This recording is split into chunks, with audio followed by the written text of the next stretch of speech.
hiker in Tennessee looked like a bear attack. Nicholas Wayne Hamlet was taken into custody at a hospital in Columbia, South Carolina, after he was recognized by a hospital worker and a police officer. The FBI confirmed his identity through fingerprints. He's facing murder charges in Tennessee and a parole violation in Alabama. Back in mid-October, authorities in East Tennessee found a 31-year-old man dead in a staged bear attack that was allegedly linked to Hamlet. Jim Crisula, CBS News. Look up and you may see the last supermoon of the year this week. If you want to catch it, the American Museum of Natural History's Jackie Faraday has advice. Go outside at sunset, watch the sunset because it's usually beautiful, and then turn around and look the other way because the moon will be rising. It'll be closer to the Earth than usual, which makes it look bigger. New record highs on Wall Street. The Dow up 486 points. Bitcoin tops 82,000. This is CBS.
Or CVS.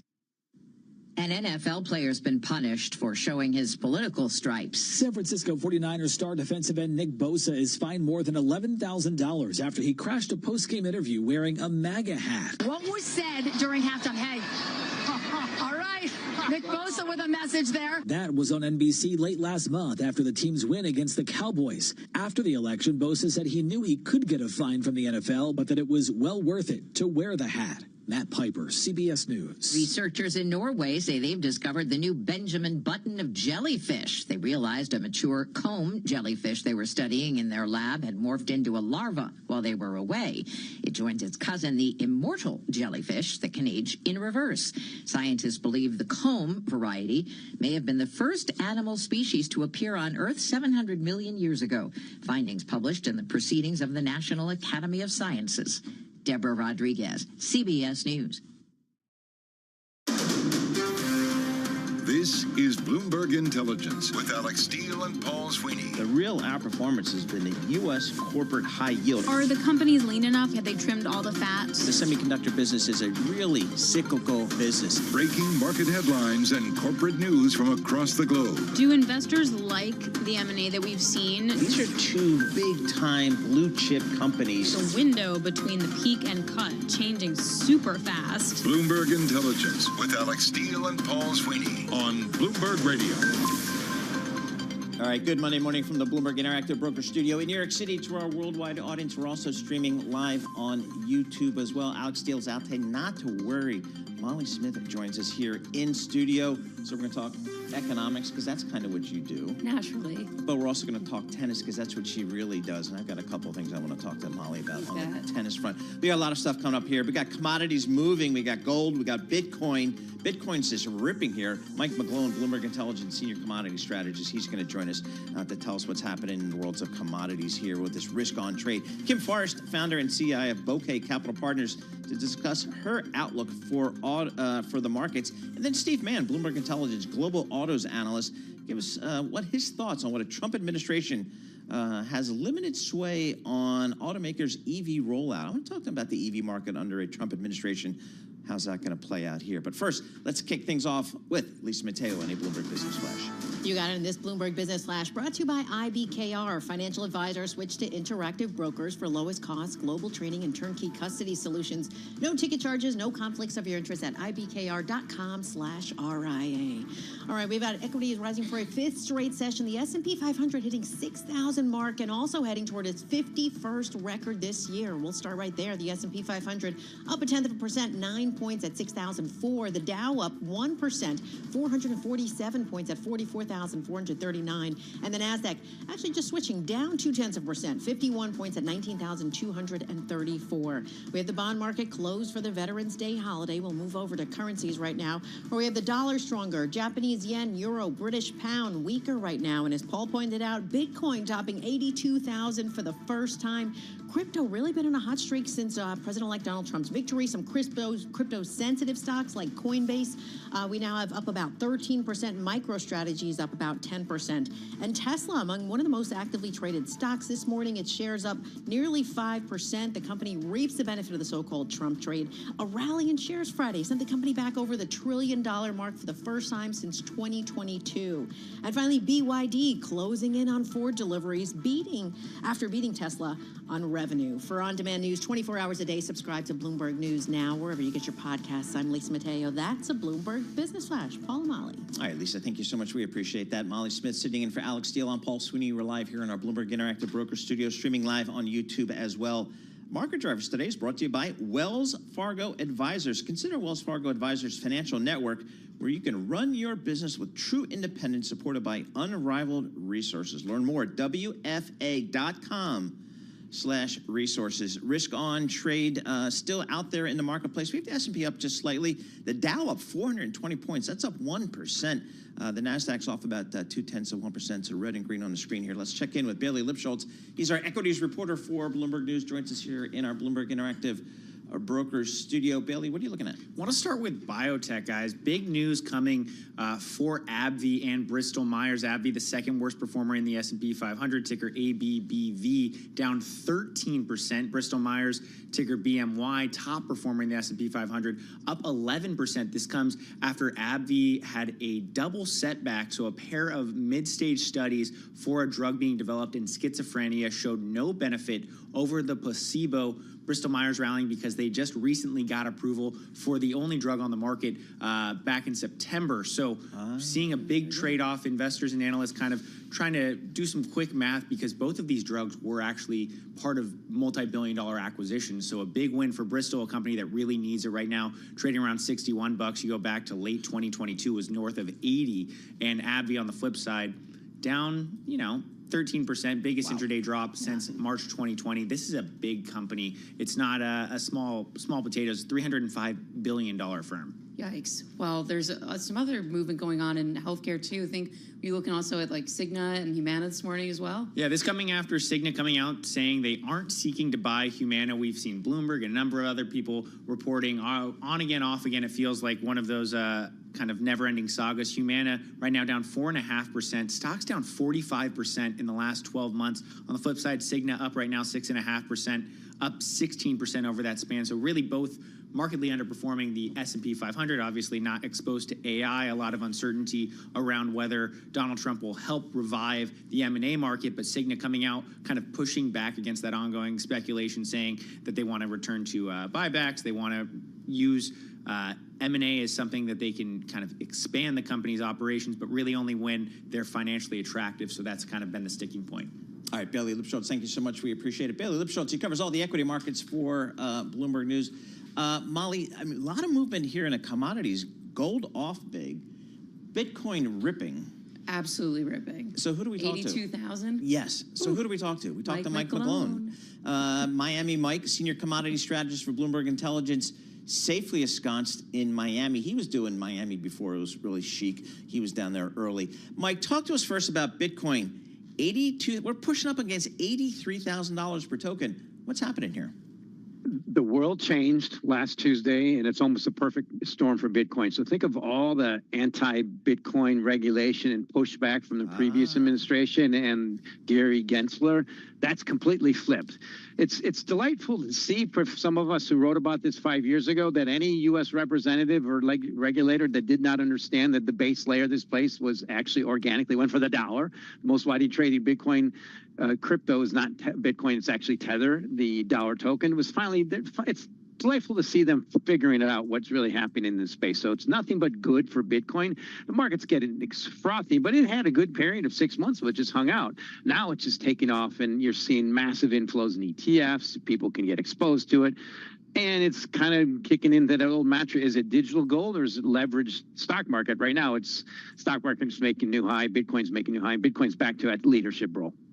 Mike, tell me how much of this trade right now is dependent on Gary Gensler not being in the SEC, and can Trump honestly do that? Oh, sure. Well, he's going to be gone within months. Right? It's just a question of when. He's a very unfavorable SEC chairman. He made a lot of enemies on both sides of the aisle. But this is just part of what got him elected. And it's the key thing I think the market's figuring out is let's not underestimate this emboldened next president. He has been reelected by completely decisive election. And his mantra, everything he said in his campaign, I'd say be careful to disagree with. For instance, I'm reading the latest book for Robert Lighthizer, who was his past trade representative. And it's called No Trade is Free. And we should expect him to do what he says, partly because he has carte blanche, at least to the midterms. And there's still pretty significant trade deficit. So from a commodity standpoint, it's very bearish. From a Bitcoin standpoint, it's very bullish, partly because he tilted over and he got the Bitcoin people on his side. I don't think he wants to upset them. Mike, I can't even remember the last time we talked about valuation and how you're supposed to value Bitcoin. Just refresh our memory on how you think about that whole concept. Yeah, well, technical analysis. It's so I mean, I like to compare it versus gold. Right now, I'm looking at it. It's, as some hedge fund managers call it, the fastest horse in the race. I mean, versus all risk assets. The risk right now is Bitcoin's making new record highs, but its correlation, 60-day correlation to this S&P 500 at 0.7 or so, is the highest ever on the way up. So it's a leading risk asset. It's priced for all this optimism about U.S., the Trump election, but markets are so expensive already versus when he was elected in 2016. They were very low. Certainly Bitcoin was. So there's so many ways, but stocks to use is one way to do it. The key thing that I like to say is there's definable diminishing supply, and you can see that by just the code, and there's increasing demand and adoption. So over time, the price must go up. And right now, it had a major switch flipped that the unexpected election of Mr. Trump has just flipped it over to the bullish spirits at the moment. Now, this is something I was really surprised to read in one of our stories, that Bitcoin now ranks only second to the fossil fuel industry, or rather the crypto industry at large, in total money deployed since the 2010 Supreme Court decision that limited funds on campaign political spending. That's shocking. Anyone else to think that crypto is number 2 to fossil fuels? Like, where is all this, campaign influence money coming from? Like, who are the big spenders here? So I don't know exactly who they are. I mean, last time we heard for the Biden administration, Sam Bankman-Fried was the number 2 donator. That didn't work out so well. That's why partly the Biden administration pushed back after the collapse of FTX. The bottom line is, let's look at in ETPs now, ETFs. Bitcoin's about 92 billion. Total gold ETPs are about 230 billion. So it's catching up fast. And remember, this Bitcoin's only been trading in exchange-traded funds for a few years. Gold's been almost 20 years in exchange-traded funds. So it's just the digital gold is taking on the old analog gold, and the question of where it stops. The way I see it right now is, yes, everything looks so bullish. It's just a little bit expensive. But I published today, is Bitcoin digital gold or is it leverage bait? And right now, it's much more leverage version. The stock market and animal spirits are in full force. You mentioned gold. Mike, gold is down about 2.3% today. What's the trade here in gold? Is this just taking some money off the table after a big run? Potential lessening of geopolitical risks, the definitive election of Donald Trump. Gold was way overdue for a correction. We've already hearing of inklings of Mr. Putin and Mr. Trump talking this last weekend. And if there's any detente coming in the world, that's going to be a major pressure factor for gold. But in the meantime, gold on the one-year basis is still up about the same as S&P 500, around 35%. It's way overdue for a correction. I'm looking at 2,500 as good support levels it could come back to. It just got way too expensive. So at its peak, I think that was early October. It was up 39% in the year. That would have been the best year since 1979. So it's a bull market pulling back. But then looking forward, if there's a major shift in what's happening in China, I mean, Mr. Z kind of tilting away from President Putin, maybe towards the U.S., that's bad for gold. But overall, it's the key thing is there's still some major geopolitical factors supporting gold. And the bottom line, like to say for gold, is gold will be gold's major catalyst, I think, to go higher is at some point when we see the next bear market in U.S. stock market. Maybe God help us if that ever happens again.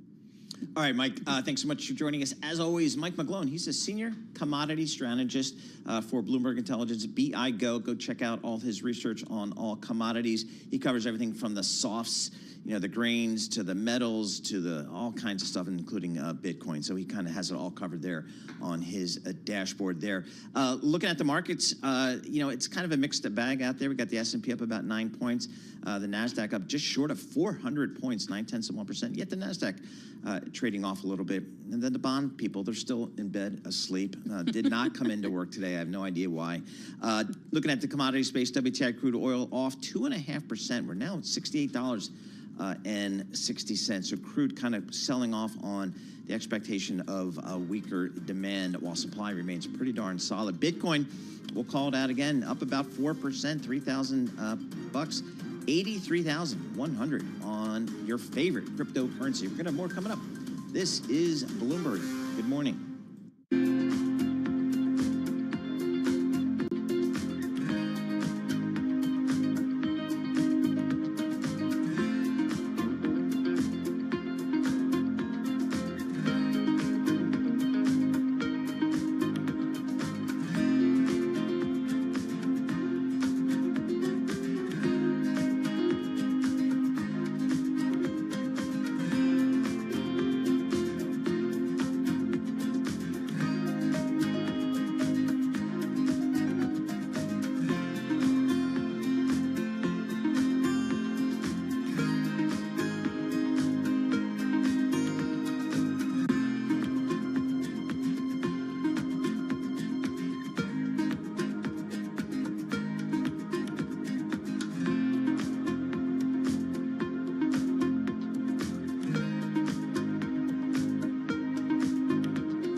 markets, headlines, and breaking news 24 hours a day on Bloomberg Radio, Bloomberg Television, and the Bloomberg Business app. This is a Bloomberg Business Flash.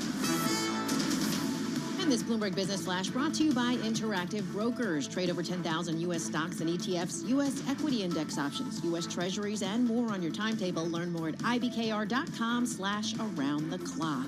All right, we've got stocks, well, a little bit mixed right here. This is Donald Trump's victory in the U.S. presidential race continues to boost equities. We'll check in with shares of Trump Media and Technology right now. They're up about 1%. So let's move over to stocks. The S&P 500 up 0.1%, 8 points at 6,003. Strategist Ed Yardeni, he predicts the S&P 500 will reach 10,000 by the end of this decade. We'll move over to the Dow, up 0.8%, 388 points at 44,377. The NASDAQ down 0.2%, 40 points at 19,245. Over to commodities, oil extending its biggest drop in almost 2 weeks. That's due to a soft outlook in top importer China. Right now we have WTI crude down about 2% at $68 a barrel.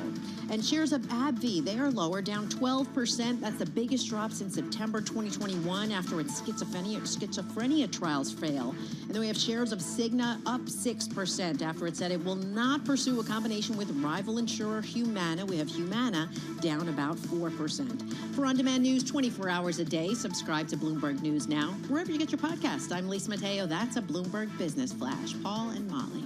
Hi, Lisa Mateo. Thank you so much. We appreciate that. Molly Smith sitting in for Alex Steele. I'm Paul Sweeney. We're live here in our Bloomberg Interactive Brokers studio. We're streaming live on YouTube as well. So head over to youtube.com and search Bloomberg Podcast. Looking at the Dow up 383 points, as Lisa was just mentioning. I was looking at what's doing that? Who's pushing the Dow up? Goldman Sachs contributing to that. That stock's up 2.5%. And then Salesforce.com up 4.4%. Those two names kind of pushing the Dow Jones Industrials up higher here today. Kim Forrest joins us, founder and Chief Investment Officer at Boca Capital Partners, on Zoom from Pittsburgh, one of my favorite towns.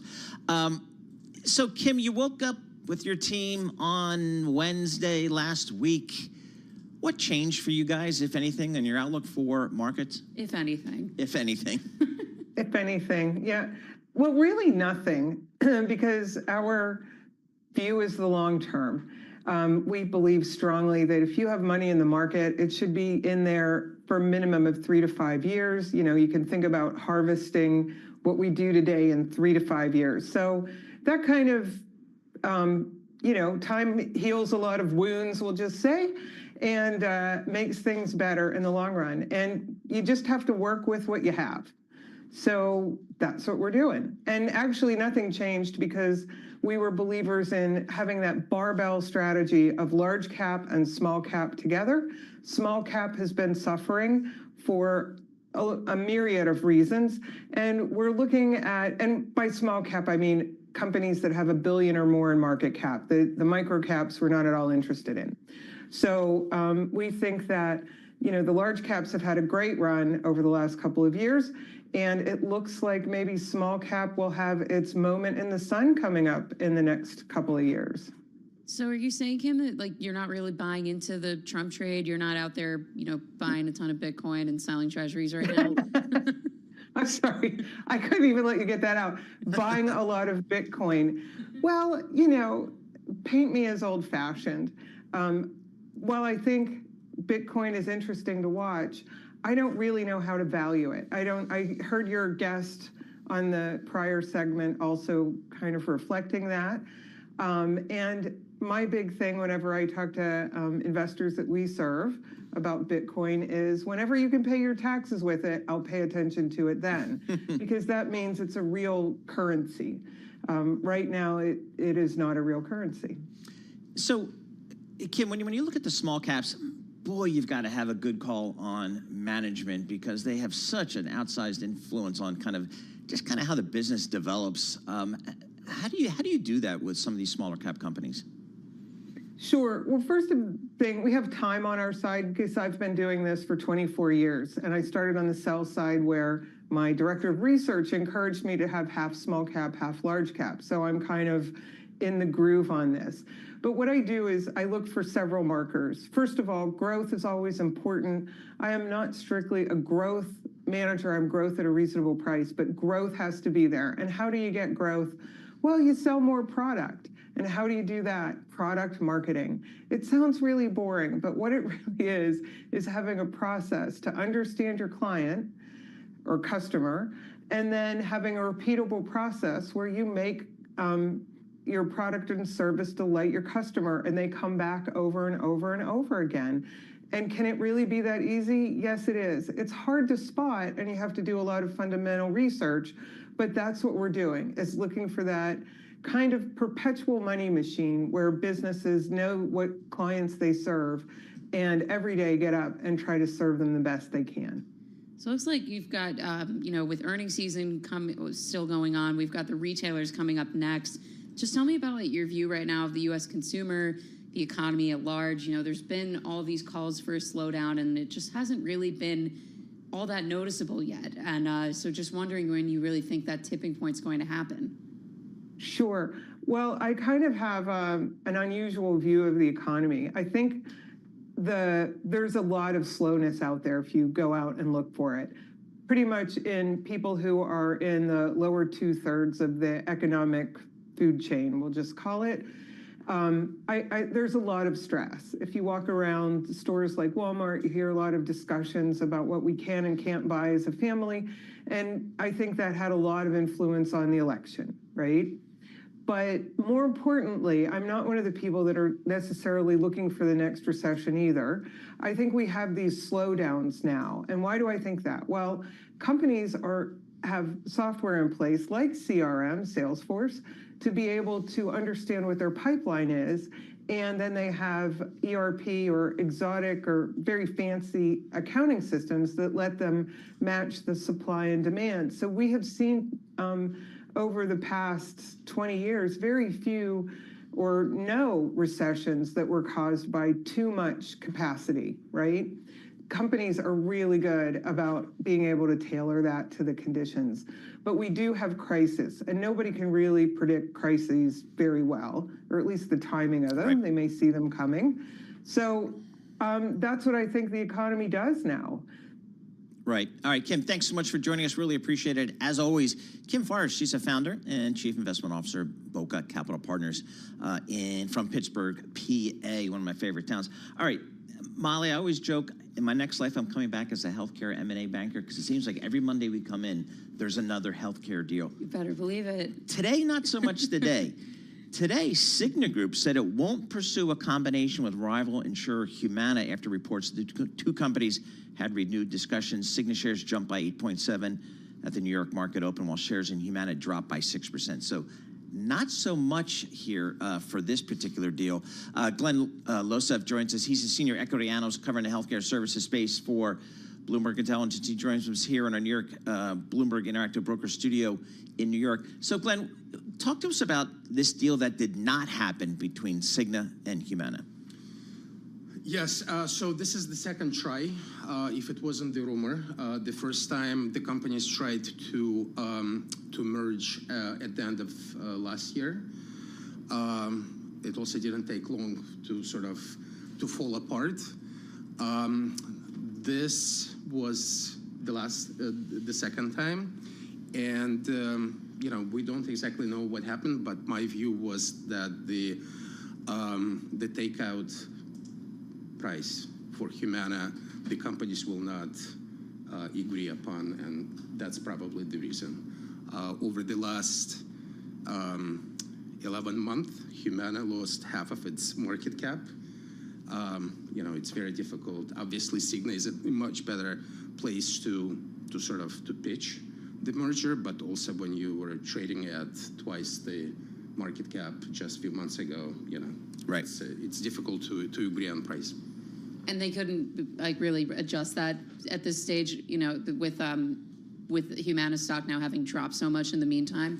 That's what I'm thinking. It wasn't confirmed. The only thing that Cigna said that they're not pursuing the merger, but price is probably the reason for it, the agreement on the price. All right, so Cigna is an insurance company.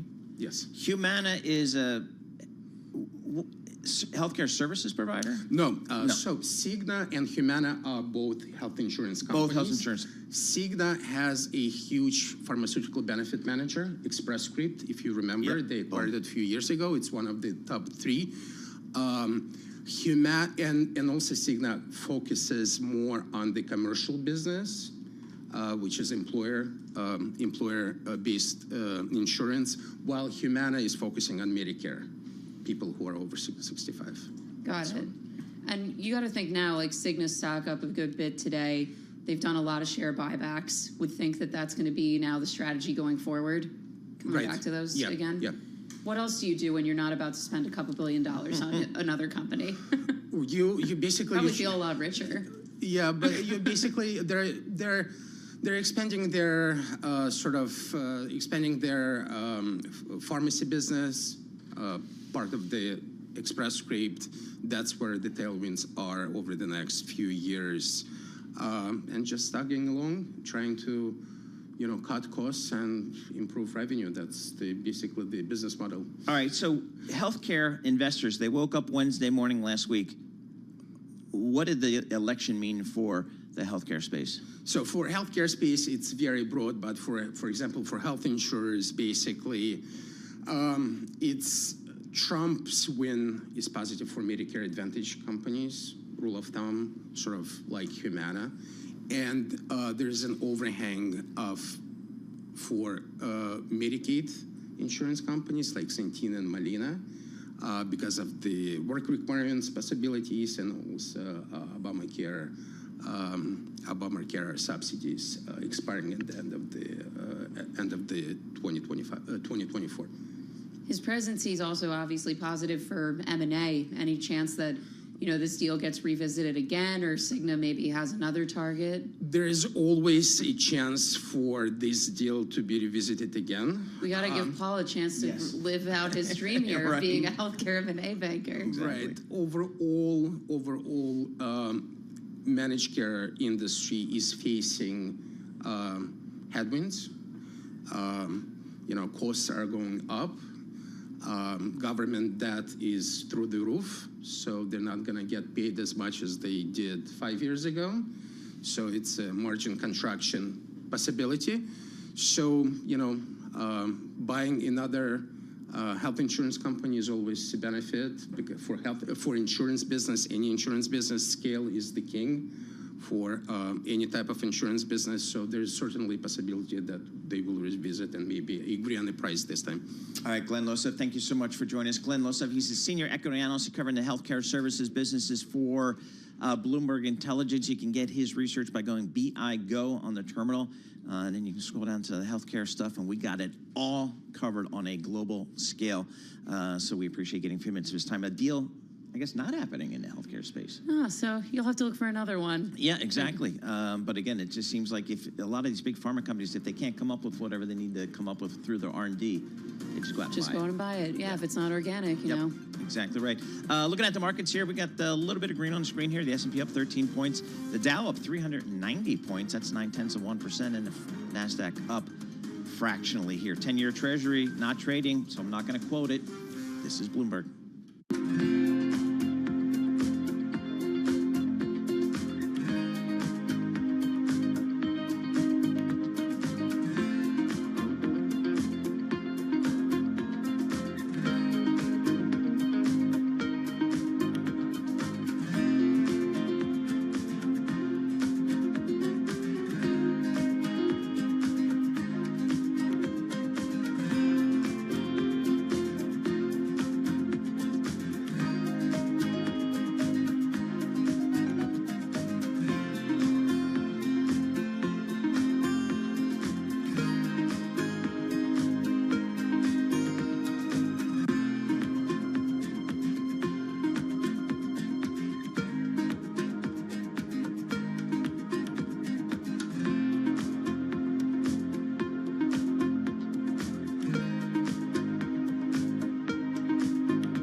markets, headlines, and breaking news 24 hours a day on Bloomberg Radio, Bloomberg Television, and the Bloomberg Business app. This is a Bloomberg Business Flash.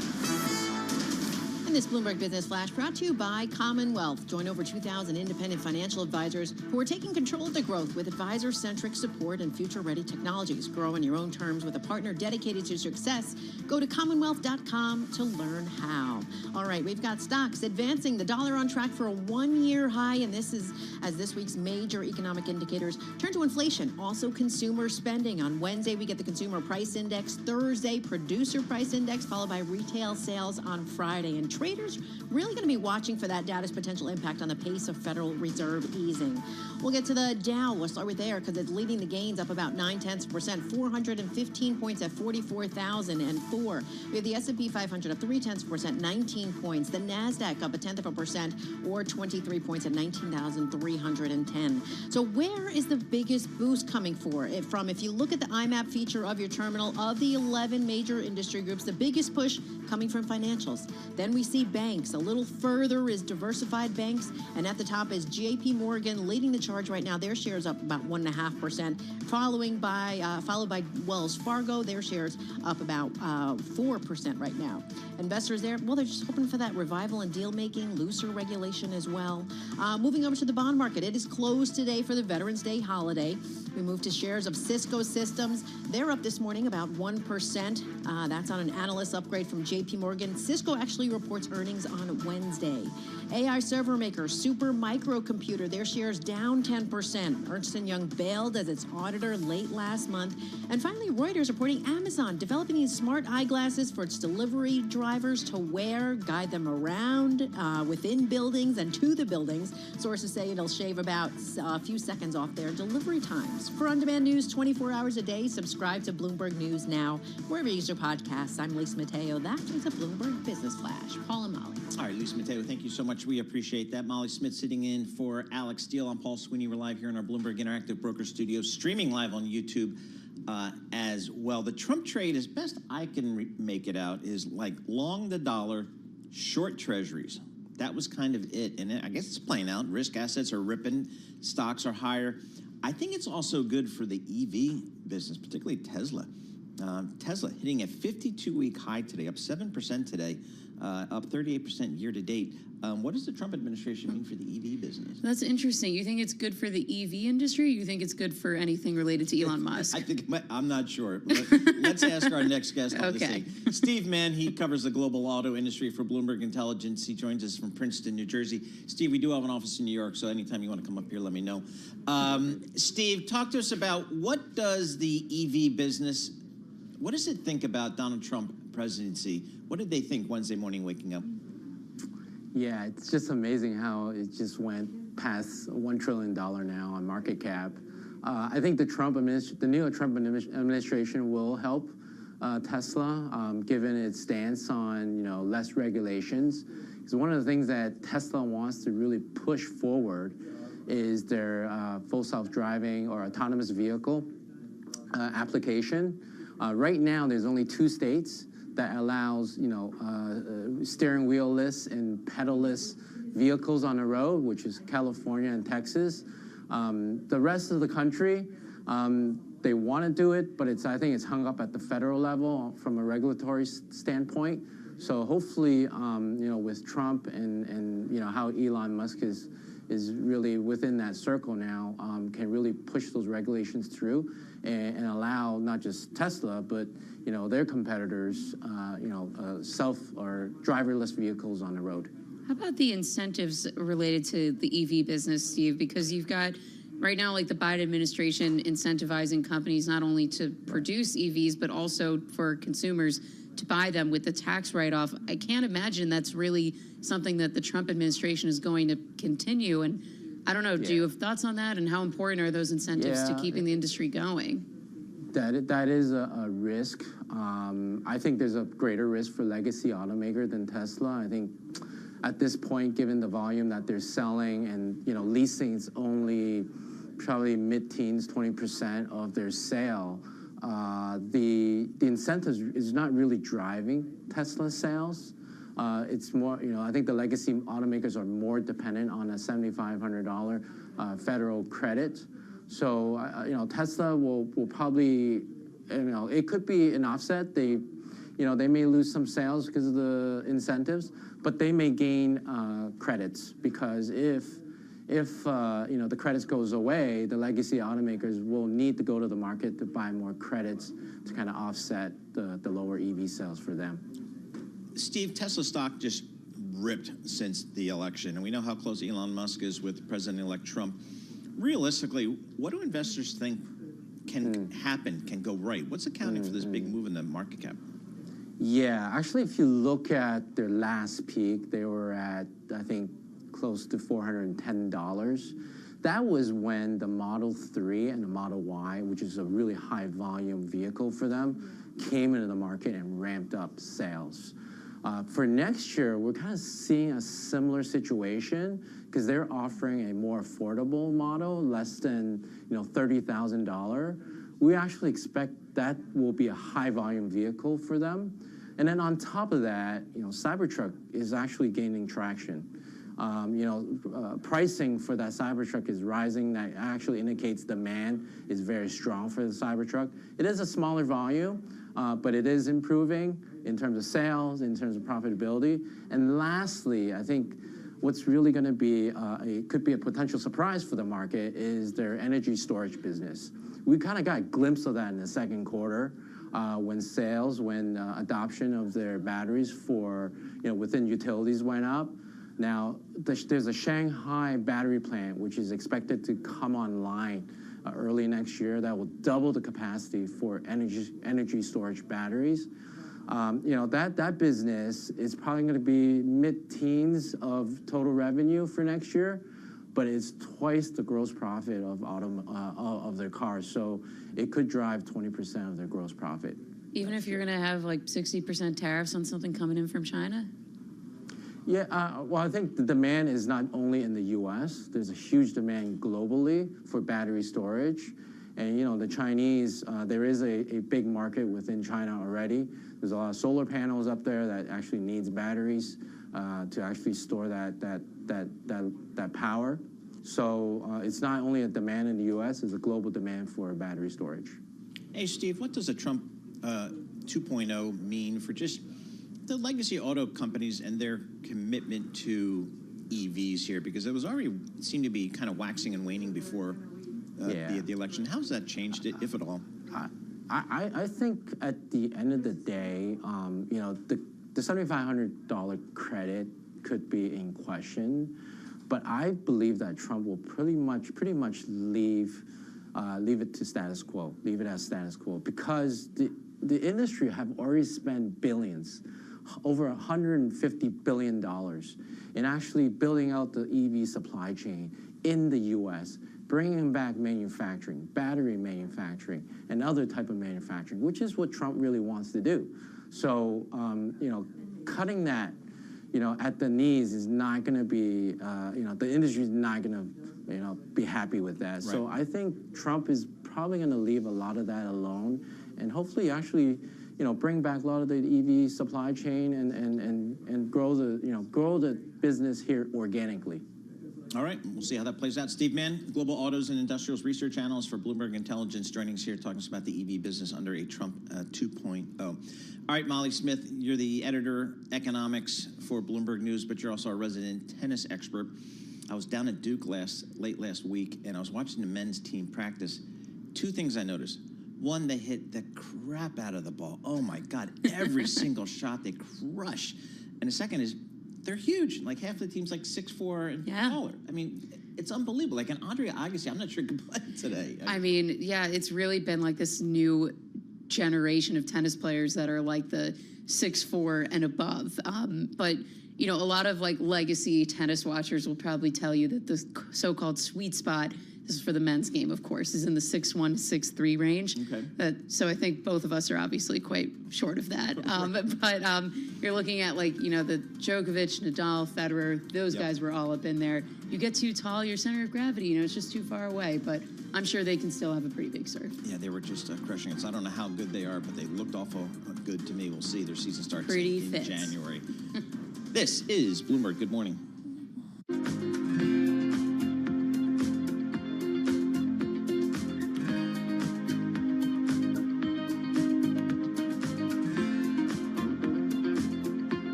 This is Bloomberg Intelligence with Alex Steele and Paul Sweeney on Bloomberg Radio. All right, Molly Smith sitting in for Alex Steele. I'm Paul Sweeney. We're live here in our Bloomberg Interactive Brokers studio, streaming live on YouTube as well. So go over there and check us out. You can search Bloomberg Podcast, and that's where you will find us. A lot of questions being asked by market participants about some of the policies that we may see coming out of President-elect Trump's second stint in the White House. David Young joins us. He's a president, the Public Policy Center at the Conference Board. David, thanks so much for joining us here. What are the key areas you're looking for or looking at with a Republican in the White House, a Republican Senate, and potentially a Republican House? How do you think we'll see policy ramifications stem from that? Yeah, well, good morning, and thank you again for having me on. I found the conversation before very interesting, and also just a side note, as a former Division I tennis player, I unfortunately was not 6'1" to 6'3". Oh no! That profession was short-lived. But yeah, when we're looking at top the initial priorities from a Trump 2.0 administration, I think the one that is talked about most, and you guys were talking about it earlier, is tariffs. Obviously, you guys mentioned this. There's this 10 plus, so 10 to 20% universal tariff that Trump has talked about, but then also the 60% tariff on China. I think it's also important to just mention when we talk about tariffs here, there's also a direct correlation towards trade. And when we start talking about trade, we start talking about trade agreements. So upcoming next year will be the renewal, should any of the three countries, Canada, the US, or Mexico, require it, a renewal or refresh of the USMCA, which I think will have some pretty significant ramifications, especially given the role and relationship between Mexico and Canada. I describe Mexico increasingly as one of those connector economies. So goods come from China through Mexico, then up through the US. So it'll be really interesting to see what Trump does with regards to that trade agreement and how he leverages tariffs. Beyond tariffs, a couple other areas to mention, climate and what he does with Biden-era regulation with regards to climate, but also beyond just what Biden did, international trade agreements. So Trump has said that in his initial days in office, taking a much closer look at the Paris Agreement and potentially leaving that agreement. In addition to tariffs and climate, obviously the regulatory environment and regulation reform, industrial policy and electric vehicles. I know you guys were talking earlier about Tesla. Trump has said that he would repeal Biden's electric vehicle mandate. And also there have been conversations around the value of the CHIPS Act versus the role and impact of tariffs. Finally, the tax bill and what that means in the year ahead. And those are some of the domestic issues, I think, from a foreign policy standpoint. The two that initially jump out, obviously Russia and Ukraine, and also Israel, Gaza, Lebanon, the future role of Iran, and what Trump decides to do with regards to those two issues. I'm not forgetting China and Taiwan. I just have left that one to the third position because the other two kind of have dominated over the last 12 months. But with regards to China and Taiwan, it is clear of China's intentions, and so you can only anticipate that issue area from a foreign policy standpoint getting more and more traction in the years ahead. Thanks, David. That was a very comprehensive look at what we're going to expect. You know, something that in my other day job here at Bloomberg, I cover the U.S. economy, and we take a look at that confidence index that your firm puts out every month, and we're going to get the latest look at that a little bit later this month for the November reading. Just tell me a little bit about what your expectations are ahead of that. We know it's an index that, you know, tends to be a bit more tilted toward consumer views of the job market. But, you know, curious to think, you know, especially based on the reactions from the exit polls and how consumers were obviously, or voters rather, were very concerned with the economy, how you think that the election results might be reflected in the next reading. Yeah, so it is interesting. And if you look at confidence, it's definitely moving. The trend is moving in the right direction. But it's interesting when you look at the right direction and things improving, did that actually relate to how voters voted on the day? And there's definitely a degree of disconnect. And I think from Harris's perspective, she was unable to convince voters that recent improvements in the economy, including the decline in the headline inflation, stronger than expected growth, have made a difference in them, in kind of voters' lives. So number one, there is a disconnect, and I think there is also certainly a lag when you start looking at what people believe, how they feel, and how they actually went out on that day and voted. I think that also connects and is shown to, you know, if it is not the top issue area that affected how people voted, it is one of the top two issues, which is just economic growth. And the economy in terms of how that's playing out on a daily basis. David, thank you so much for joining us. David Young, he's the president, Public Policy Center at the Conference Board, joining us via Zoom from Atlanta here. So we'll have to see, again, the early days of President-elect Donald Trump. His administration, you know, like any administration, his first 100 days are key to really get things done. Yeah. So we'll see how aggressive Mr. Trump's administration will be coming out of the gate there. Markets higher. I note the Dow's up 400 points, 0.9%. The Nasdaq's up 18 points.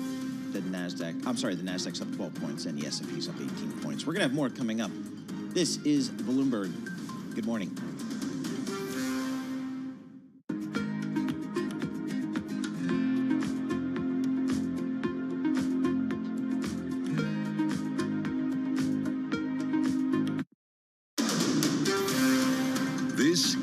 Bloomberg Intelligence with Alex Steele and Paul Sweeney. The real outperformance has been the U.S. corporate high yield. Are the companies lean enough? Have they trimmed all the fat? The semiconductor business is a really cyclical business. Breaking market headlines and corporate news from across the globe. Do investors like the M&A that we've seen? These are two big-time blue-chip companies. The window between the peak and cut changing super fast. Bloomberg Intelligence with Alex Steele and Paul Sweeney on Bloomberg Radio. All right, coming up on this Veterans Day, we're going to check in with Abigail Doolittle, Bloomberg News Chief Markets Correspondent, get the lowdown on what's happening in these markets today in the equity side. Justina Lee, Bloomberg Markets reporter, on the big take story today entitled Wall Street Math Wizards are decoding private market returns. Jeff Brown, founder and CEO of T2 Capital Management, is going to join us to discuss the state of commercial real estate. And Zach Cohen, Bloomberg government Congress reporter, give us a sense of what's happening in some of these House races that are still not yet called. How's the House going to play out here? So we'll get the latest reporting there. Right now, let's kick things off, as we do in this hour, with Mr. Charlie Peller. I thank you very much. Back to work Monday for a lot of people. We have got the Dow, the S&P, NASDAQ all pushing higher, but got to begin with Bitcoin, taking out 84,000 on this Monday morning right now. 84,280 right now on Bitcoin. That is a gain of 5.5%. Stocks higher for a fifth straight session. Bitcoin, as I mentioned, above 84,000. The dollar on track for a one-year high. Investors to continue to bet that those trades will benefit from President-elect Trump's agenda. Right now, the S&P 500 index is advancing. We've got the S&P gaining now by 20 points, up 0.3%, extending the year-to-date gain to 26.1%. The Dow up 1% today, up 430 points, while NASDAQ up 19, gain there of 0.1%. Russell 2000 index of small cap shares, the outperformer, up now by 1.4%. Bond market closed today for the Veterans Day holiday. Right now, gold down $68 the ounce, tumbling 2.6%. West Texas Intermediate crude just above 68 a barrel, a drop there of 3.3%. But Bitcoin, worth repeating, rallying past 84,000 for the first time. Meanwhile, MicroStrategy said it bought about 27,000 Bitcoin for around $2.03 billion in one of its largest acquisitions of the digital asset by the crypto hedge fund proxy. MicroStrategy up right now by 18%. So the Dow, the S&P, and NASDAQ all surging, but what about market sentiment? Cameron Dawson is Chief Investment Officer at New Edge Wealth. I don't think that we can ignore completely how stretched valuations are getting. We're trading at 22.6 times forward earnings on forward earnings that do look fairly optimistic. And that 22.6 times is just shy of the 23 times forward that we got to at the peak in 2020 when earnings were depressed and the Fed was flooding markets with liquidity. Cameron Dawson of New Edge. You can hear more of the conversation on the Surveillance podcast. So again, recapping, stocks move higher, Bitcoin above 84,000. For on-demand news 24 hours a day, subscribe to Bloomberg News Now wherever you get your podcasts. I'm Charlie Pellet, and that is a Bloomberg Business Flash. Charlie Pellet, thank you so much. We appreciate that. Molly Smith sitting in for Alex Steele. I'm Paul Sweeney. We're live here in our Bloomberg Interactive Broker Studio, and we're streaming live on YouTube. So head over to youtube.com. Search Bloomberg Podcast, and that's where you will find us. As Charlie's just reporting, we got green on this screen here, led by the move higher in the Dow Jones Industrials. Let's bring in Abigail Doolittle, Chief Markets Correspondent for Bloomberg News. Abigail, what are you looking at today? The gain that we have for the stocks at this point, the NASDAQ also higher. Earlier, we had small losses. And what stands out about this is we are looking at a fifth up day in a row for the S&P 500, up more than 5% over that time period, having to do with certainty around the election, the Trump trade, the idea that the future administration's policies of potentially cutting taxes, protectionism, tariffs could be good for the U.S. economy. So that is really lifting all boats, but in really rising that entire crypto space that Charlie was just talking about, Bitcoin. And Paul, I believe that you've been an investor, so I heard you make an interesting happy noise when you heard him say that it's back above 84,000. But you have a lot of these Bitcoin and crypto names up double digits, Coinbase, MicroStrategy, and my Bloomberg terminal right now, I'm trying to figure out how to get it back up here because I somehow pressed on something. But yeah, lots of green on the screen, above average volume once again. So a continuation of the election gains. We actually have a monitor for cryptocurrency. Do it. CRYP gives you all the tokens that you need, and it's all there on one token there. So quick way to see it. Yep. How about that? Look at that. Okay. Yeah, I mean, wanted to ask you a bit more, Abigail, about like looking at just the stock market continuing to go up and all you're saying here about the bullish prospects in this administration. Something, though, that from the economy side of it that we keep hearing is that these policies are going to be probably lead to higher inflation and lower growth.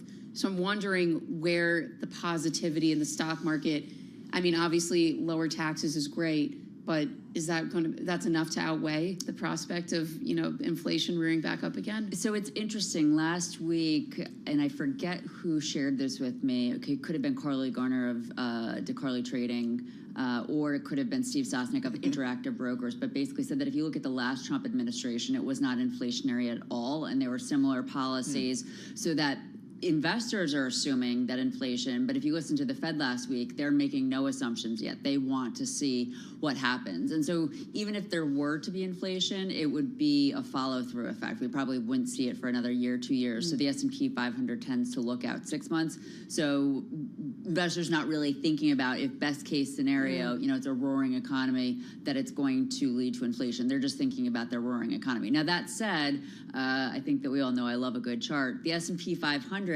and Bitcoin, for that matter, really defying what had been some bearish consolidation technicals.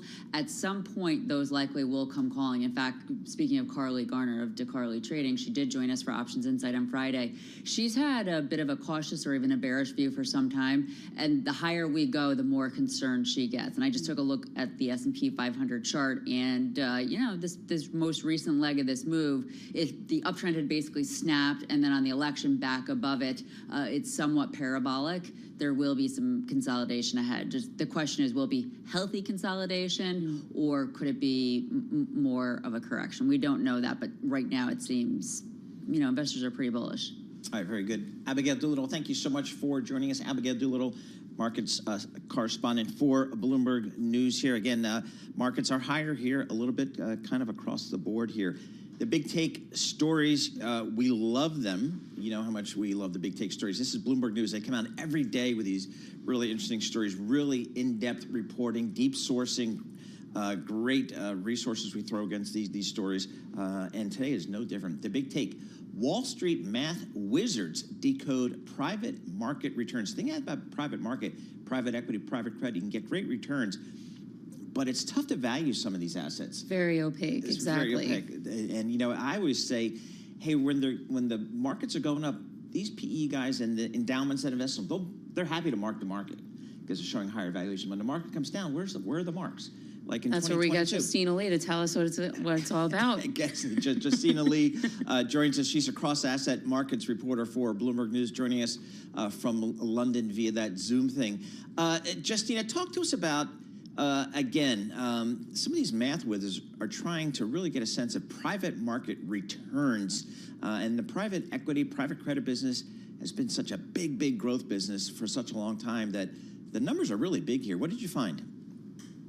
Yeah, that's right. I mean, if we kind of think about, what's been happening to active management in the stock market for the past few decades, I mean, these days we're really used to talking about alpha and beta and kind of how does your performance compare to the benchmark? And that's really killed a lot of the business. And I think what my story tries to bring up is, could we see a similar revolution in private markets? And of course, it's a way harder math to crunch because, as you mentioned, you don't have the numbers as often, and a lot of the time, the numbers are quite subjective. But we are seeing a lot of interesting quant research here, and they are trying to kind of use some statistical techniques to kind of reveal the risks and also to compare performance within private markets. And so much of what comparing performance needs is obviously a benchmark, and talking about how the S&P 500 is the natural benchmark for so many companies. Does that still apply in private markets? Does that still make sense to be comparing these returns against a basket of publicly traded companies? Yeah, that really is a big question here, because even if you use a lot of these quant techniques, you still need to choose a benchmark to compare private markets too. And actually, it can tell you a very different kind of story depending on which benchmark you pick. Like in my story, I cited this paper from public market quants saying that, if you compare PE to S&P 500, I mean, the average PE fund actually does quite well. But if you compare it to like small cap value, come up, maybe perhaps you might think that looks more like a PE portfolio. It actually loses to small cap value. And I think that really is the big question here, because if you're an investor and you can get better returns in public markets, I mean, you're paying way less fees in public markets. And so you wouldn't want to be in PE. What is the direct alpha approach? Yeah, so this direct alpha approach was kind of invented by this guy, Barry Griffiths, who was at Landmark Partners for a long time. And then when that was acquired by Ares, he was the head quant in Ares. And the math is actually not that complicated. It's mostly to compare kind of the cash flows you get from PE kind of with the opportunity cost of what you would have gotten if you had invested that in public markets. And so the idea there is, it's kind of a more apples to apples comparison to what you could have gotten. And then that's supposed to kind of raise the question of, were the fees worth it, or was locking up your money worth it? Because even if you are getting better returns in private equity, a lot of the time it might not be worth it if you think it's riskier because you cannot sell out of it, or you think it's riskier because it's using more leverage. And so I think a lot of the quant research is kind of bringing forth these questions. Give us a sense, Justina, of what some of these fees are like, because on the public side, it's really been the story is the race to the bottom in fees, especially with the proliferation of ETFs and other funds that you can get into with passive management. So how expensive is it if you're an investor in some of these private funds? Yeah, I mean, so a lot of these private funds do have a hurdle rate. And interestingly, the hurdle rate is pretty standard, like around 8%. And then you kind of start earning kind of carry above and beyond that. And I mean, it's pretty expensive. And if you kind of look at actually a story from elsewhere in Bloomberg News today, I mean, that carry has actually increased this year because we are seeing a bit more deal making pick up as well. All right, here's my big issue with private investments is just the mark to market. I think it's just so unevenly applied. I don't feel like there's any consistency. Again, as I was mentioning to Molly, private equity folks are happy to mark on the way up, but I don't recall anybody reporting terrible marks in 2022 when stocks and bonds were both down double digits. Talk to us about that part of the business. Yeah, and I think that is the big question right now, because the defining theme of the last 2 years is that we're not really seeing a lot of exits from PE investments. And because of that, a lot of investors, your pensions and your endowments are not getting their cash back. And the reason for that seems to be that a lot of PE firms don't want to sell into this market. So maybe they're not getting valuations that they like, even though the market has been kind of going up. And I think that kind of reflects sort of the disconnect here. Like maybe private markets haven't really caught up with sort of the 2022 adjustment from higher interest rates here. And so if you actually kind of look at some of these math techniques that's being used to unsmooth the volatility, what you get is actually a volatility level that's very similar to the S&P 500. So, but a lot of people would say maybe investors do like kind of, I guess in a way, they do like the smooth volatility, even if it's not the truth. So that is one cynical take that we hear a lot. Mm-hmm. What do you hear from other people outside of private markets about some of these math techniques? Do they pass the so-called sniff test? They seem legit, or because I guess like for maybe like where my head is going is, the way that companies can sometimes make like really creative adjustments to what their earnings looks like. And it's like, is that like maybe just a little bit too rosy? So tell us a little bit about like what the feedback has been on what these quants are doing.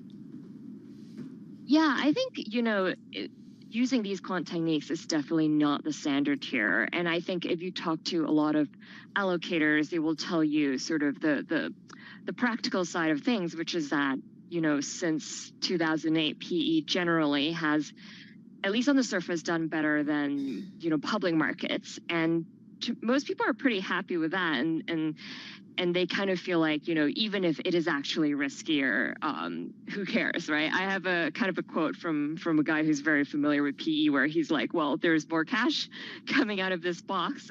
So do we really need to dig that deeper? Do we really need to torture the data? But I think there's also more interest in these methods right now because there's a sense out here that with interest rates higher and kind of with maybe just riding valuations getting a bit more difficult, we're entering into a tougher period for private equity. And so people will actually start to ask these questions. All right, Justine, that's why your piece is so timely. Justina Lee, cross-asset markets reporter for Bloomberg News. Her big take story entitled Wall Street Math Wizards Are Decoding Private Market Returns. You can read more of this story on the Bloomberg Terminal and more of these big take stories. And go to the Bloomberg Terminal and go to Bloomberg.com/big take. Appreciate getting Justina's time. All right, Roger Federer retired. Rafael Nadal retired. Djokovic close. Andy Murray retired. Who do I follow now in the men's game in tennis? Well, that's why we have the year-end finals going on right now in Italy, and Djokovic actually decided to not play in it this year. Really? Yeah, had qualified, decided not to go. So it's really right now a contest of Jannik Sinner and Carlos Alcaraz, 1 and 2 in the world right now. Or actually, no, Carlos, is 3. Djokovic is still number 2, which is shocking after the year that he had. Won 2 Grand Slams, is still not in the top 2 in the world. But I mean, I think it's a crazy time in tennis right now. I love seeing the friendship, honestly, between these guys develop. That, it's not something that we saw so much when Federer and Nadal and Djokovic were earlier in their careers. They still were very much competitors, but I think the camaraderie has really come out now earlier between Alcaraz and Sinner, and it's fascinating to see the two of them, on screen, off screen, just kind of develop this friendship between them. And it's been fascinating. And then we've got, on the women's side, you have to congratulate Coco Gauff on winning the year-end finals there. Right, that's big, yep. Big year for her. And in the finals with her was Xinwen Chen of China, and she had an amazing year as well. She was in the Australian Open final at the start of the year, Olympic gold medalist. So really just the two of the more consistent players on the tour this year. So and when is Australia? Not till January. So we got some time. This is right now we're heading into the off season for tennis, maybe 6 weeks, and then just gets back going again at the start of the year. There's really not a lot of downtime. Yep. And that's where the schedule is just so demanding, to be traveling 11 months of the year.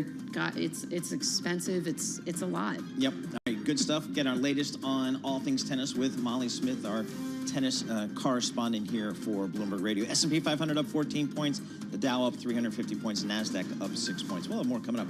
This is Bloomberg.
markets, headlines, and breaking news 24 hours a day on Bloomberg Radio, Bloomberg Television, and the Bloomberg Business app. This is a Bloomberg Business Flash.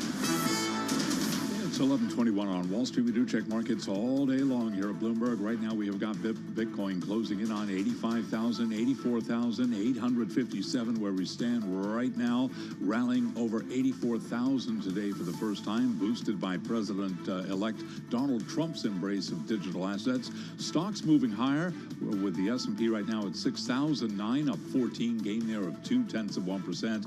The Dow up by about 0.7%, up 328 points now, and we have got NASDAQ up by just about 0.1%.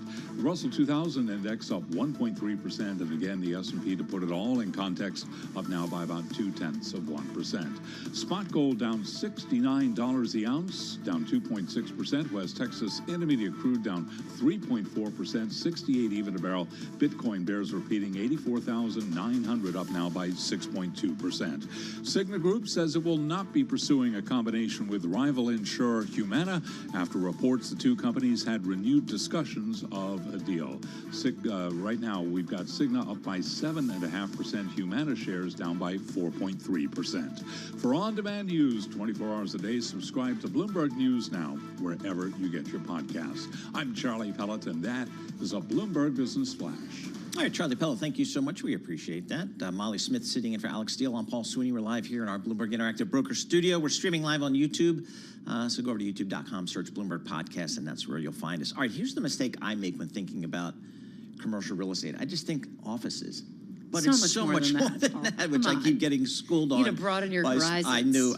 Multifamily housing, student housing, warehouses, all that kind of stuff. Our next guest can kind of help me out here. Jeff Brown, founder and CEO of T2 Capital Management, joining us from Chicago via that Zoom thing. Hey, Jeff, talk to us about where you guys at T2 tend to traffic in commercial real estate. What's your area of expertise? Sure. For starters, Paul, I appreciate your delineating office from the broader commercial real estate market. A lot of people do jump into that pool.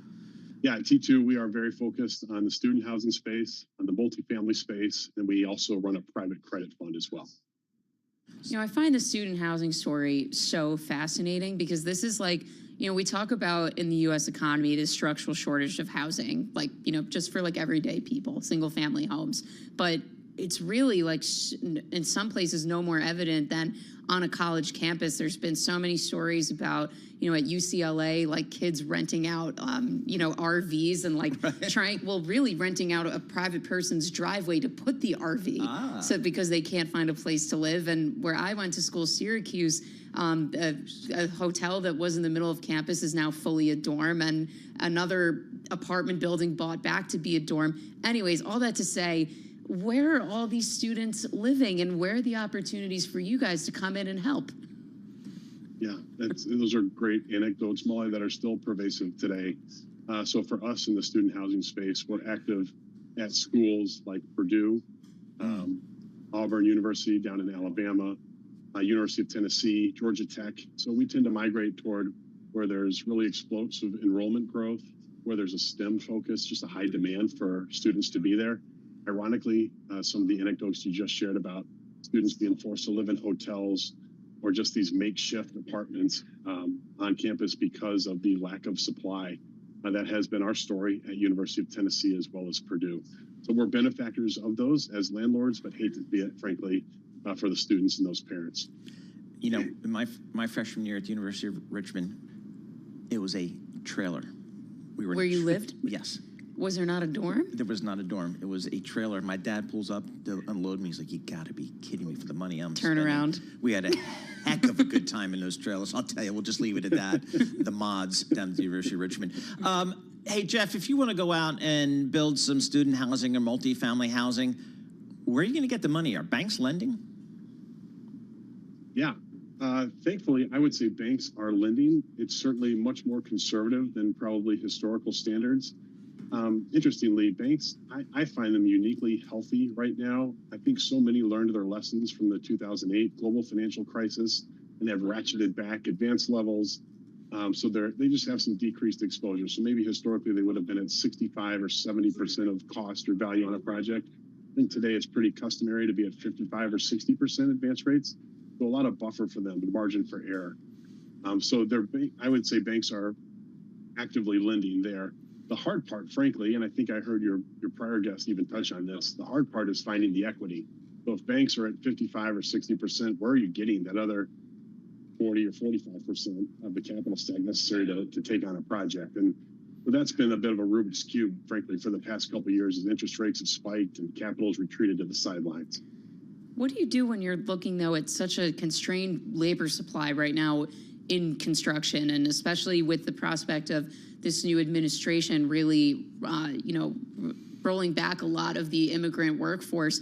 Is that concerning to you of how much more building can really happen in the next 4 years? It is, and I'll tell you, going back to the student housing aspect of our business, we have bought far more existing student housing and did some cosmetic changes to properties than we have done ground up development, simply because those construction costs they really spiked during COVID and caught a lot of attention for supply chain issues, shortage of labor, and other variables. Unfortunately, the cost of construction hasn't plausibly come down to where it's still viable to build ground up construction. Certainly, some folks can get away with it. They'll take on lower margin projects, thinking that maybe down the road, the margins will make some sense. But it's been very, very tricky to make numbers work in the ground up construction, whether it's student, multi, or any other asset class. How about, we talk about student housing. How about senior housing? I mean, all we hear about is how this population is aging and there's going to need to be for more and more senior communities. How do you guys think about that business? Have you looked at that? We've looked at it. We've participated in it, and we've just paused on it, frankly. It's a very operationally intensive business where you're so dependent on, like I said, it's a running business. So you have your operator who's handling all the day-to-day activities. Oftentimes there can be a bit of a misalignment between operations and ownership of the property. We try to stay away from those situations and just stick to what we know best, which is student and multi. I got to ask you, though, something that I wonder when I see all of these universities that are like busting at the seams with students and nowhere to put them. Are enrollment rates that much higher, or acceptance rates rather that much higher? Because right now the sentiment about getting a college education has really never been worse. So I just wonder, are the universities just letting in that many more kids? A great question, Molly. And I'd say, just like Paul did to start off this segment, office doesn't define how the commercial real estate market is doing. I think you really got to be careful with which student housing markets, which campuses you're at, before you say a broad brush statement about student housing as a whole. There are some schools that are seeing record applications and having the choice to make where do we want to go with a record enrollment as well. And they got to be mindful of how much supply, how much infrastructure, let alone classrooms and other space available on campus do they have to accommodate the student population. So it's very school specific from my perspective, and that's where I think Tennessee and Purdue, schools that we're very close to, have done a fantastic job at managing that and drawing demand at the schools. Right. Others need to be careful and make sure they're not reenacting your experience, Paul, and students are rolling up to a trailer. Yep, exactly. Show up on campus. Yep, the mods, as we call them. Jeff Brown, founder and CEO of T2 Capital Management. Thanks so much for joining us there. I want to get down to Washington, D.C. here, because we still have some House races that they still haven't called. I don't know how that happens in this day and age, but that's where we are. Zach Cohen joins us, Bloomberg Government Congress reporter. Zach, can you give us an update on where we are with some of these House elections, and does it look like the Republicans will take the House as well? The magic number is 218 here. Republicans have certainly picked up at least 215 seats. It looks like 213 called by Associated Press and a couple of others where incumbents have conceded. And so Republicans have netted about 3 seats at this juncture, but there are a number of races that are still outstanding in places like California, Arizona, Iowa. These are really narrow races, and in a lot of these states, mail-in ballots that are still coming in, which can arrive after Election Day and be counted, are part of the reason why we don't have results just yet. And so there are some seats in Orange County, for instance, in California that still need to be decided, and that could ultimately determine the outcome in the House, just because given the role of gerrymandering and partisan sorting play in today's politics, there are very few competitive House races at this point. So even while President-elect Donald Trump really routed all the battleground states, these congressional districts are going to be determined whether Mike Johnson continues to hold the gavel as Speaker of the House. It's already almost a week after the election here. How much longer do you think this might take before we know the results? Certainly, results are continue to come in. David Schweikert, the Republican from Arizona, was found to be the winner there in that Phoenix area district over the weekend. A tax writer, somebody who's going to play a key role in the tax code. We have to remember that 2 years ago, when Republicans flipped the House, it took about 8 days for the final results to come in. And so we could be another couple of days before we know the final results in the House. And in fact, there are some Senate races as well that continue to be too close to call. Arizona, again, being an issue with Democratic Congressman Ruben Gallego in the lead there over Republican Carrie Lake for Senator Kirsten Sinema's seat. So I wouldn't be surprised if it's a couple more days yet before we know. Like I said, Republicans, I think, officially have about 213 seats. They need just 5 more in order to win the majority. So, Zach, if the Republicans do win the majority in the House, how do we characterize the degree to which the Republicans, quote unquote, swept the White House and Senate and the House? Well, I mean, Trump would be able to come into office with a trifecta, with control of not just the White House, but also the House and the Senate, which is going to do wonders for his efforts to overhaul the tax code when his Tax Cuts and Jobs Act, or major portions of that at least, expire next year, in order to change government funding, military policy. There's a debt ceiling negotiation that needs to happen in the next couple of months, and certainly any of Trump's efforts to overhaul the federal bench and appoint judges and justices with lifetime tenure to the Supreme Court, appellate courts, district courts. All of that's going to be much easier since Trump will not only have the White House, but also control the Senate, where we expect 53 seats will be held by Republicans once all the votes are counted. And so certainly there's something of a rout, considering the fact that Trump won all 7 of the battleground states and the House and the Senate, certainly better than even some Republicans were anticipating. And we've got Mitch McConnell, who's going to be retiring soon. So some Republican senators holding votes this week to replace him. Talk to us about who are the contenders looking out for that leader position. Yeah, and unlike the Speaker of the House, we actually won't get to see the votes counted in this particular contest. The main candidates are Senate Minority Whip John Thune from South Dakota, Senator John Cornyn, a former whip and party chair from Texas, and then Senator Rick Scott, who just won re-election in Florida, another party chair. These are the only declared candidates, and they will actually talk to all of their colleagues in a private forum tomorrow night, where they'll kind of make their final pitches for why they should replace McConnell, the longest-serving Senate leader of either party in American history. Thune and Cornyn seen as more of the establishment type, and we've seen people like Elon Musk weigh in for Rick Scott, as well as a number of other Trump-aligned Republicans. Vivek Ramaswamy is a longtime backer of Rick Scott's. And so how this shakes out will determine not just who will lead the party going forward, but how Trump's agenda will be enacted in the Senate. All right, Zach, thank you so much for joining us. Zach Cohen, Congress reporter for Bloomberg Government, joining us from Maryland. Again, still a handful of races still being counted, I guess, particularly out there in California and some other states. We'll have full reporting on that coming up. This is Bloomberg.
Markets, headlines, and breaking news 24 hours a day on Bloomberg Radio, Bloomberg Television, and the Bloomberg Business app.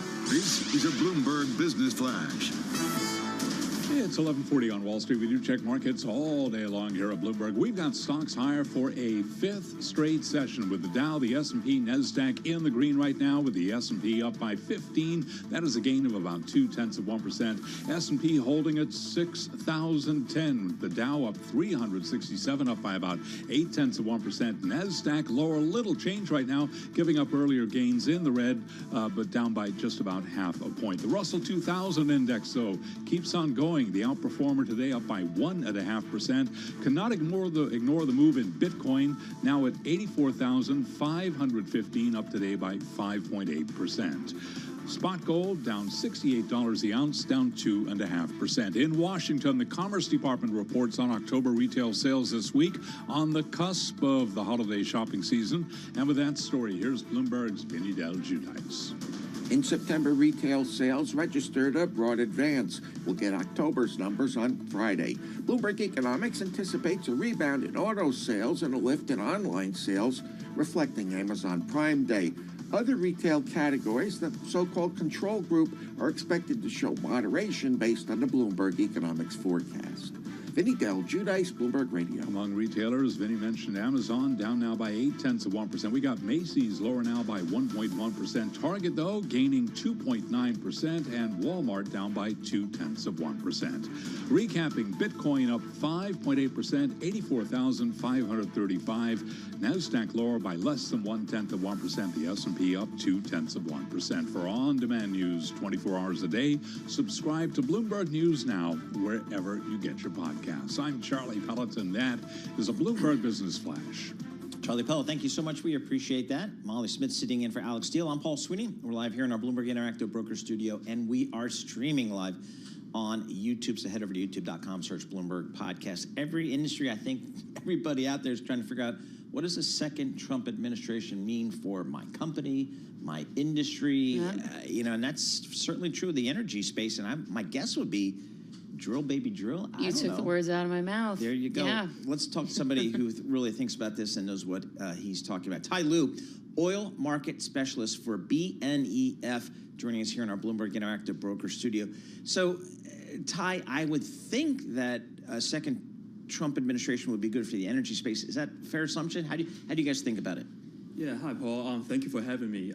Yeah, definitely. I think the U.S. oil industry and the gas industry can benefit from the Trump administration in a number of ways. I think the first off the bat is like lower corporate tax rate. So President-elect Trump has indicated he would like to lower corporate tax rates from the current 21% to 15%. So if that materializes, that's right off the bat, that's like more money for the industry and for the shareholders.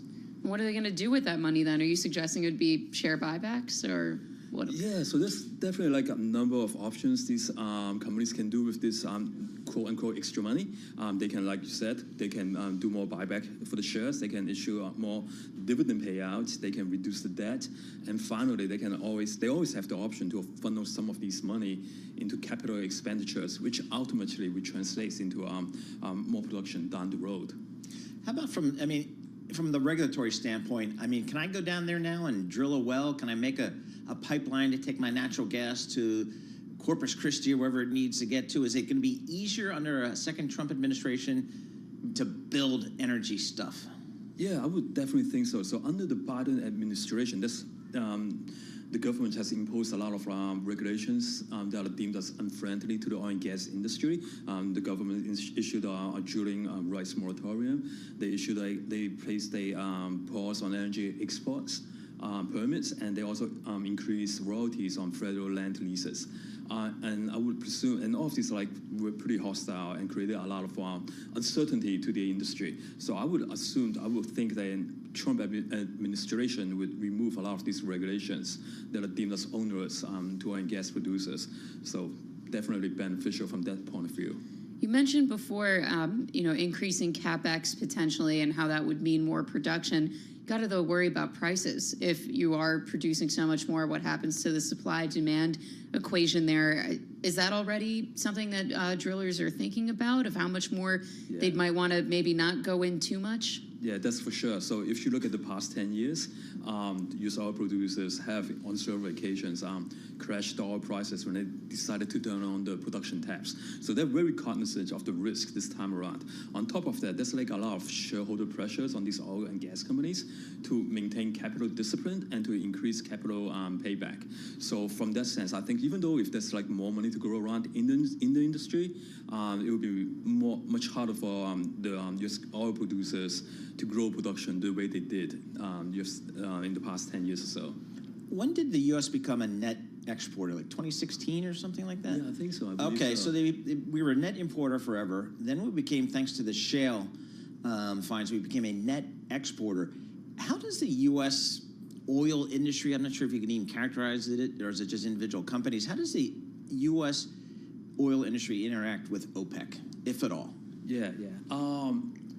So the way I think about that, very competitive, like natural competitors against each other. So if lower taxes in the Trump administration materializes, it will definitely make the U.S. oil patch a lot more competitive. It will also lower the break-even calculations. There will be more money to go around. So it will make it much harder for OPEC to increase their output. So it's going to place OPEC on a more difficult ground. You know, something that in part got Donald Trump reelected to the White House was the idea of bringing prices down. And, you know, gas prices, obviously a big sticking point for a lot of Americans. Gas prices have been coming down pretty consistently over the past, 6 months or so, down to now like about roughly $3 a gallon on average nationwide. What can Trump really do for gas prices? Well, when I think about gas prices, there are two pieces to it. That's the crude oil price part, and then that's the refinery margin part. Now, on the refinery margin, there's probably not much a president can do to it because you basically have to increase refining capacity, and that takes years to build out if you want to play with that part. The other part would be the oil price part. Now, if you reduce regulations, make it easier for companies to drill, you can theoretically, you can prevent some of the possible price spikes in oil prices just because it's less onerous for these drillers to put more capital into the ground. So in that sense, you can help prices from seeing more spikes. But however, I don't think these companies will really go out and drill again the way they did before for the reasons we talked about before. So what's happened to the Russian oil? It's been a couple of years now. Mm-hmm. And if it's not going to Germany, where's it going? Yeah, so it's not going to the Western European nations and Western nations has placed sanctions on Russian oil. So a lot of that has been brought up by countries like India and China. So they're really benefiting from these sanctions. So these sanctions aren't really working, are they? They're redirecting trade flow. They're redirecting trade flow. And they're making it harder for Russia to ship their oils around the world. So it does increase the cost on the Russian oil producers. So that's an impact, but the impact I feel like is probably more limited. We do import some oil, though, right? It's not all domestically produced. Mm-hmm. I mean, is that subject to tariffs?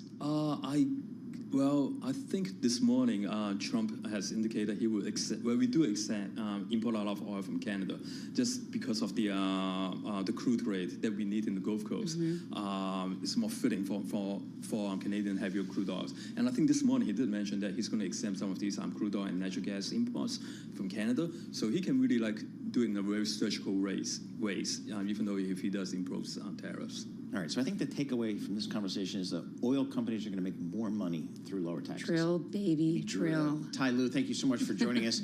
Tai Lu, oil market specialist at BNEF. I guess our friends down in Houston, Texas, they're happy about this. Oh, I would think so, yeah. I mean, we did just have that big take the other day about oil and gas being the most productive U.S. industry. Yep. Got to think of what happens now? You're just going to ramp up the drills even more. But as Tai was mentioning, and other analysts have mentioned, that these companies, they have financial discipline now. They don't just drill. That's right. They return cash to shareholders and bondholders, unlike past cycles where I was going to say, the 2016 to 18 years. Yeah. So I guess they've learned their lesson and were helpful to their equity holders and their bondholders. S&P 500 up 15 points, Dow up 360 points, NASDAQ absolutely unchanged on the day. We're going to have more coming up. This is Bloomberg.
This is Bloomberg Intelligence with Alex Steele and Paul Sweeney on Bloomberg Radio.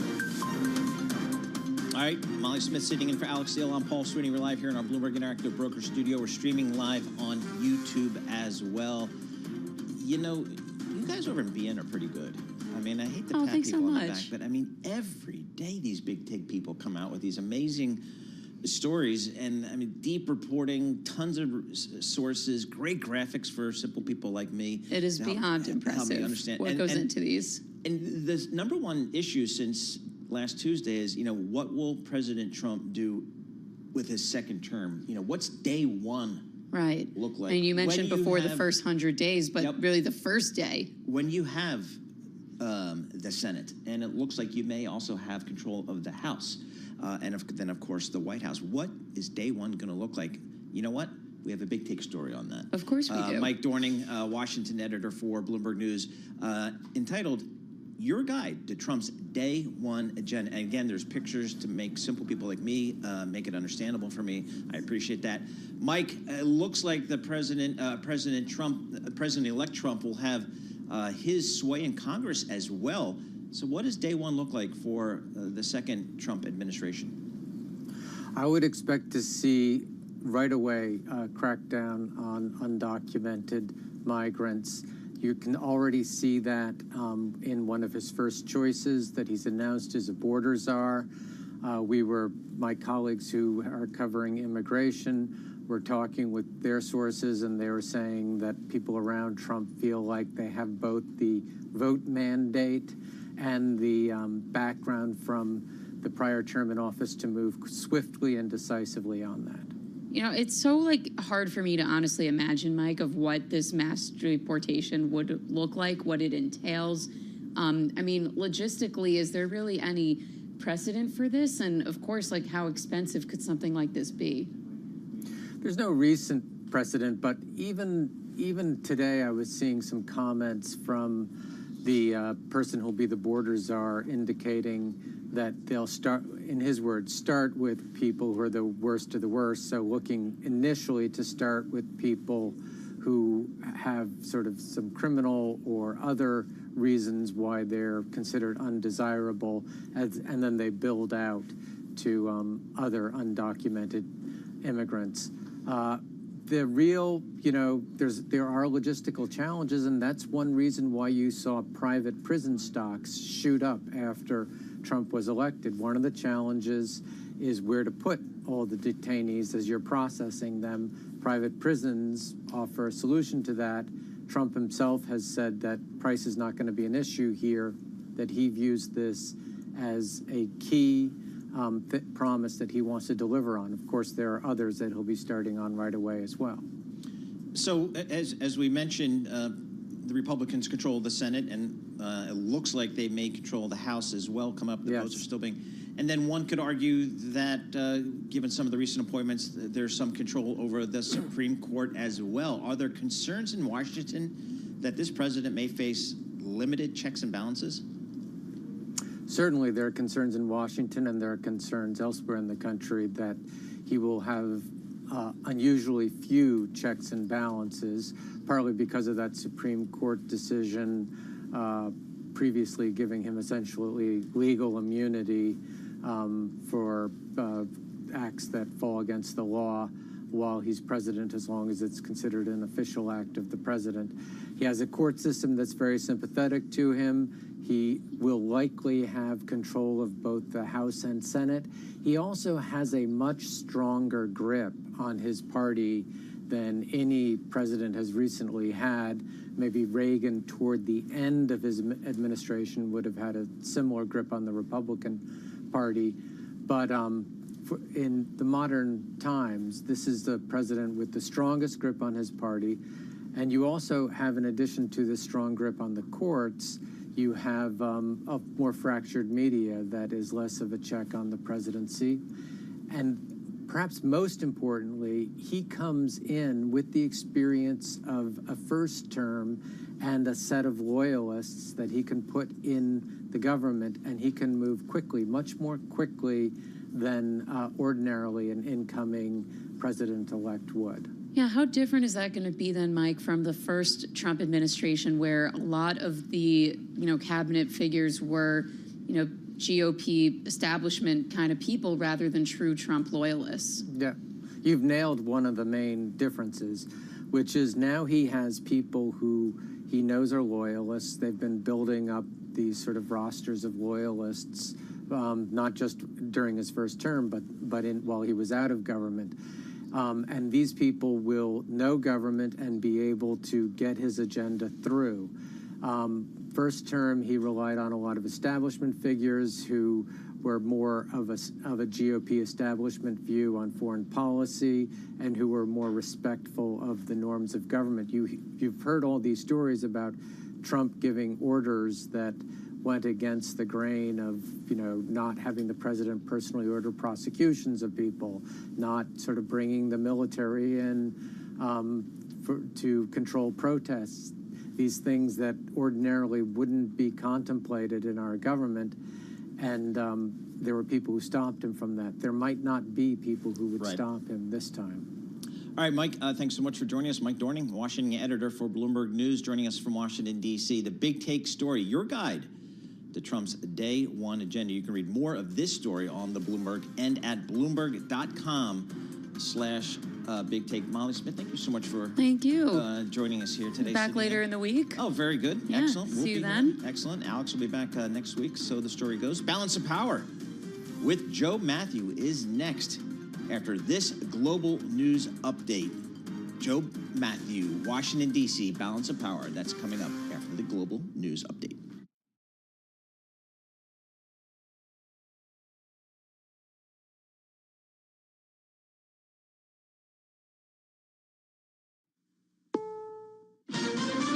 This is CBS News on the Hour, sponsored by Progressive Insurance.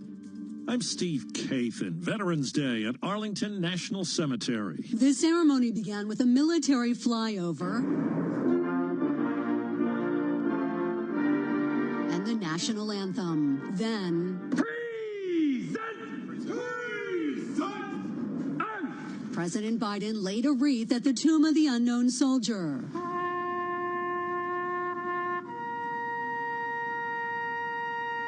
He then made remarks recognizing those in the U.S. Armed Forces during war and peacetime. Stacey Lynn, CBS News, Washington. We're hearing from the man President-elect Trump has picked to be his border czar, former Immigration and Customs Enforcement Chief Tom Homan on Fox News. The calling is clear. I got to go back and help because every morning I'm pissed off about what this administration did to the most secure border in my lifetime. So I'm going to go back and do what I can to fix it. Trump congressional ally Elise Stefanik has been selected as the next ambassador to the UN. Stephen Miller returns as Deputy Chief of Staff for Policy. Now to Southern California and the fight against that wildfire that's now 36% contained. CBS's Elise Preston is covering. The mountain fire, fueled by hurricane-force winds, jumped from neighborhood to neighborhood, crumbling more than 100 homes. Janice Lindsay lost her home of 30 years. I opened my kitchen doors and I could smell it. With little time, she grabbed whatever she could, including her musical instruments. Wasn't counting on the house burning down, but at least I got something out. Wildfires also an issue in parched sections of the east. Vinny Lanza lives in West Milford, New Jersey, not far from where crews are battling a major fire. Our whole neighborhood is, under siege, put it that way. At the UN Climate Summit, American envoy John Podesta said positions from the U.S. are likely to change with the new Trump administration. He's vowed to dismantle our environmental safeguards and once again withdraw the United States from the Paris Agreement. That is what he has said, and we should believe him. The Federal Reserve has made back-to-back interest rate cuts. Prospective home buyers are hoping mortgage rates will go down now, too. CBS's Kelly O'Grady. We have a new president coming in. We don't know exactly where the economy is going to go. We don't have hard facts, but investors will start to speculate, and that will drive mortgage rates. And you can see what did happen with mortgage rates before. They did come down because they were factoring in these interest rate cuts that we did get. And right now on Wall Street, the Dow is up 360 points. The S&P is up 16. This is CBS News.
Mattel says it accidentally listed a website on the packaging for its new Wicked dolls that uses the same name as the movie. It actually leads to an adult film website. Consumers quickly called out the mistake. Mattel's apologized, calling it an unfortunate error, and says it's taking immediate action to fix the issue. The doll is intended for children aged 4 and up. Deborah Rodriguez, CBS News. A brand new Disney Cruise Line ship, the Disney Treasure, rescued 4 people from a catamaran that was taking on water about 265 miles off Bermuda. The Coast Guard says it coordinated with the cruise ship, which was the closest vessel to the 50-foot catamaran. I'm Steve Kathan, CBS News. From the world of politics to the world of business, this is Balance of Power.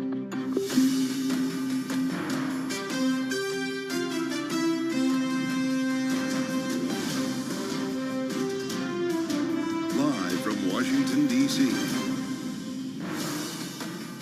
The trifecta may be at hand. Welcome to the fastest show in politics as we open the week after the election with more Republican victories in the House and in the Senate, and a Trump transition that is apparently already underway. Coming up this hour, we'll be joined by Bloomberg's Laura Davison with more on the transition, and by Courtney McBride and our national security team with the latest on Donald Trump's phone call that we have just learned about with Vladimir Putin. Analysis from our political panel. Bloomberg Politics contributor, Democratic analyst Jeannie Shanzano is with us, alongside Republican strategist Lester Munson from BGR Group. We start, as always, on this Monday by setting the baseline on Wall Street. For that, we go to World Headquarters in New York. And Charlie Pellet. Hey, Charlie. Well, hello there, Joe Matthew. Indeed, we have got the Dow, the S&P. They are pushing higher. We've got NASDAQ, though, in the red, falling 4 points right now, giving up earlier gains. But bottom line, U.S. stocks higher for a 5th straight session. Your S&P up 13, now up 0.2%, 6,009 where we stand. The Dow up 353, up 0.8%, and NASDAQ lower by 5. The NASDAQ 100 index down 0.1%, but the Russell 2000 by far the outperformer today, up by another 1.7%. Spot gold down $68 the ounce to $26.14, down 2.6%. West Texas Intermediate crude down 2.9%, $68.31. But Bitcoin, what a story there today, surging 5.9%. Bitcoin now at 84,645 on Bitcoin. Well, as for markets and the election outcome, Nimrit Kang is Co-Chief Investment Officer at North Star Asset Management. There are pockets of weakness, but in aggregate, the GDP estimates keep getting revised up. And on top of that, we have a Fed which is very accommodative. You know, we got the 50 basis point cut in September and now a 25. And on top of this, we have a Republican sweep and an agenda focused on very much pro-growth, deregulation, corporate tax cuts. So it's a go, go, go, animal spirits type of a market going on here. MicroStrategy said it bought about 27,000 Bitcoin for around $2.03 billion in one of the largest acquisitions of the digital asset by the crypto hedge fund proxy. Again, recapping, S&P up 13, up 0.2%. For on-demand news 24 hours a day, subscribe to Bloomberg News Now wherever you get your podcasts. I'm Charlie Pellet. That's a Bloomberg Business Flash. Balance of Power continues. Back we go to Washington. Yes, Washington once again. Here he is, Joe Matthew. All right, Charlie, thank you. We miss you. Charlie Pellet in New York, although we will get back to Charlie not too long from now. Keeping tabs on the markets for us here as we cover politics on the fastest show in politics, live from Washington. I had to kind of remember how to get to work this morning and find my desk because, of course, we spent the bulk, well, all of election week and plus some with Charlie Pellet in New York as we come back now to cover the aftermath. We still don't know who controls the House. Got a couple more Senate races called, though. We're almost done there. And then, of course, there's the matter of the Trump transition. We have a lot to talk about. It's Monday. Welcome, the 11th of November. It's 11/11. Donald Trump wins Arizona. We checked that box over the weekend. That makes a complete sweep of all 7 battleground states. But we're still waiting for the Arizona Senate race. Democrat Ruben Gallego, as we have told you, holding a lead over Republican Kari Lake. If Gallego wins, as appears to be the case now, Republicans will end up with a 53-seat majority.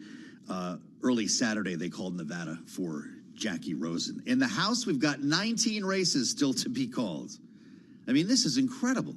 It's 2024, and it could be weeks more until we find out all of the races and their results in California. As of the weekend, there were 5 million uncounted ballots in California. Let that wash over you. Almost 1 million of them in Los Angeles County alone. They get 30 days out there to count, so don't hold your breath. It is looking like, however, I mean, the math is stacked against the Democrats here. With 6 races we're watching very closely. Democrats need to win 15. Republicans need to win 5. That's the state of affairs. Now, big news on the transition. You might have heard about Elise Stefanik. Reportedly, the New York Congresswoman headed to the UN as U.S. ambassador, assuming she is confirmed. Donald Trump saying as well he's named Tom Homan, senior immigration official in the last administration, as his border czar. And then we got the news a short time ago about Stephen Miller, deputy chief for policy. This is Stephen Miller, White House Deputy Chief of Staff for Policy, I should say. Let's bring in Laura Davison, who's doing this for a living, too, helping to edit our political coverage here in Washington. Didn't know what to do without you all week. We missed you. How are you? You survived the election. We all made Congratulations. it to the other side, and we're deep in transition stuff now. We sure are. So let's get into the transition business, and then we'll come back around and see what you think is going to happen on Capitol Hill. No big surprises here, although, as you pointed out to me earlier, Homan was one of the authors of Project 2025, and we were told that they weren't going to be part of the transition. I guess things change. Yes, I think there's a lot of people who were involved in Project 2025. It would have been, very logistically very difficult for the Trump team to completely, eject anybody who wasn't involved. People or something, right? Yes, Yeah. But I think it's possible the closer you are to the center of the necessary. Note that J.D. Vance was also involved. So clearly it's not a total ban, but it can be a way that the Trump campaign and the Trump transition team can say, hey, look, we want to say no, and that's a convenient reason for them to say no to somebody. And does it tell us, by the way, we're going to be speaking with Kevin Roberts later on in the broadcast in a conversation that I've been looking forward to here, president of the Heritage Foundation, with his fingerprints all over Project 2025. That was his baby, and we actually get to talk to one of the authors here in depth. That will be in our second hour on Balance of Power. What does Homan tell you about the administration's plans for the border? They're going to make good on mass deportation, it sounds like. Yes, it's clear that this is going to be a first 100 days, if not a first day 2-3 plan, and having someone at the White House that will be the border czar, the term that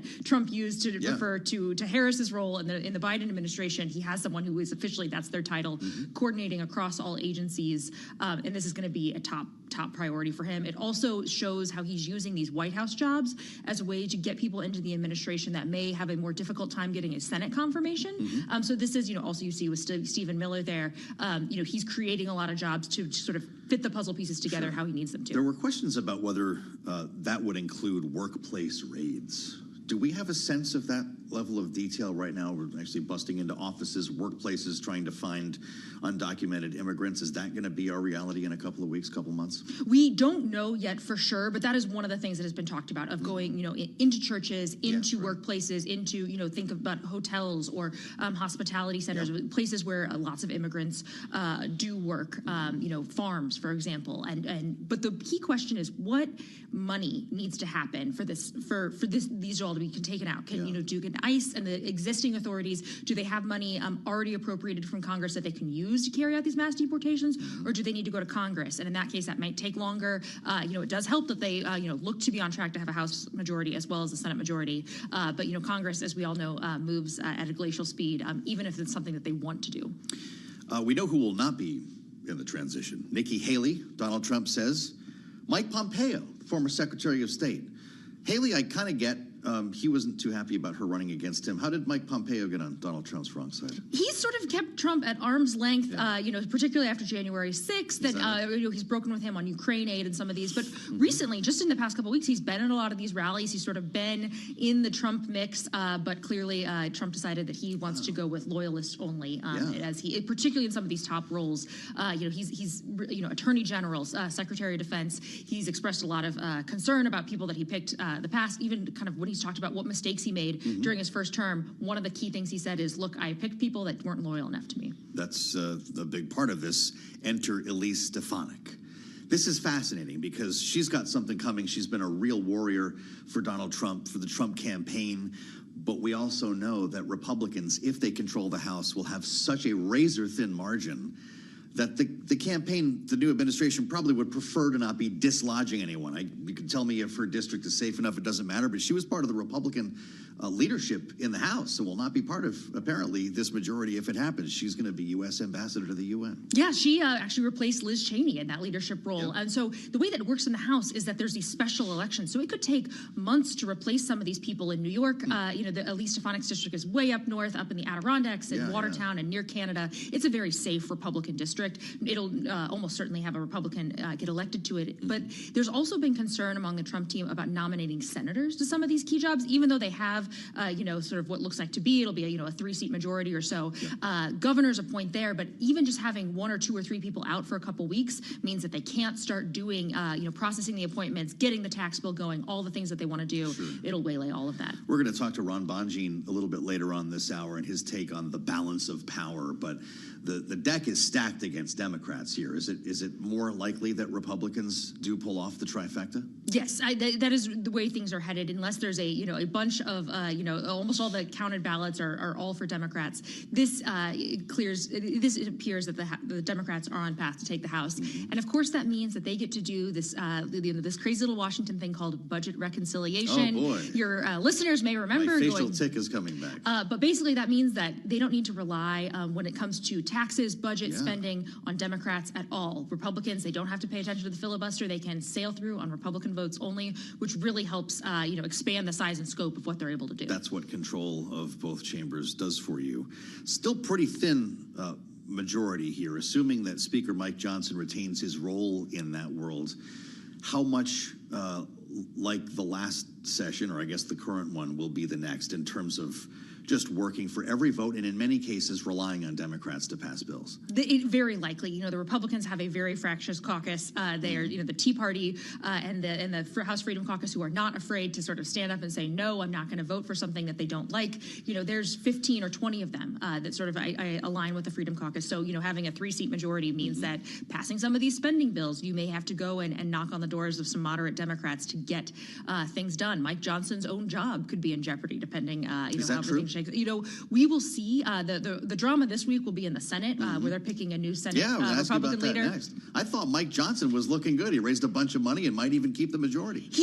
For someone who sort of got thrust into power sort of unexpectedly, didn't have the connections, didn't have the donor relationships, a little bit stumbled in the beginning, has been able to keep a tight relationship with Trump, able to keep the party more or less together. Having a win out of this election, doesn't hurt as well. So that he's been able to, sort of despite some early stumbles, been able to prove himself that he's able to stand up to the job. Less than a minute. It's actually more like 30 seconds, just as a total setup and being totally unfair. MAGA wants Rick Scott, but senators don't like to be bullied. What the heck happens in the Senate leadership election this week? We will see. The Senate is a relationship-driven place, so we'll see if John Thune, who is sort of, the institutional guy, or Rick Scott, or even John Cornyn can pull it out. That is going to be a real nail-biter. Will we know that day on the secret ballot? We'll know that night? I believe yes, but we'll find out. See? That's why she's the best. Laura Davison, missed you for a week. Great to see you back here at the table on Balance of Power. We rely on Laura and her team to bring us up to date on what's happening here. The aforementioned Ron Bonjean, Republican strategist, will join us next right here on Bloomberg TV and radio.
It's 12:21 on Wall Street. We do check markets all day long here at Bloomberg. We have got the Dow and the S&P both advancing, but NASDAQ now down 28 points, giving up earlier gains. The NASDAQ Composite Index down by about 0.1%. S&P, though, pushing higher. Another record up 9, a gain of 0.1%. The Dow up 356. Now we are off session highs, but up 0.8%. Russell 2000 Index of small cap shares advancing 40 points, up by 1.7%.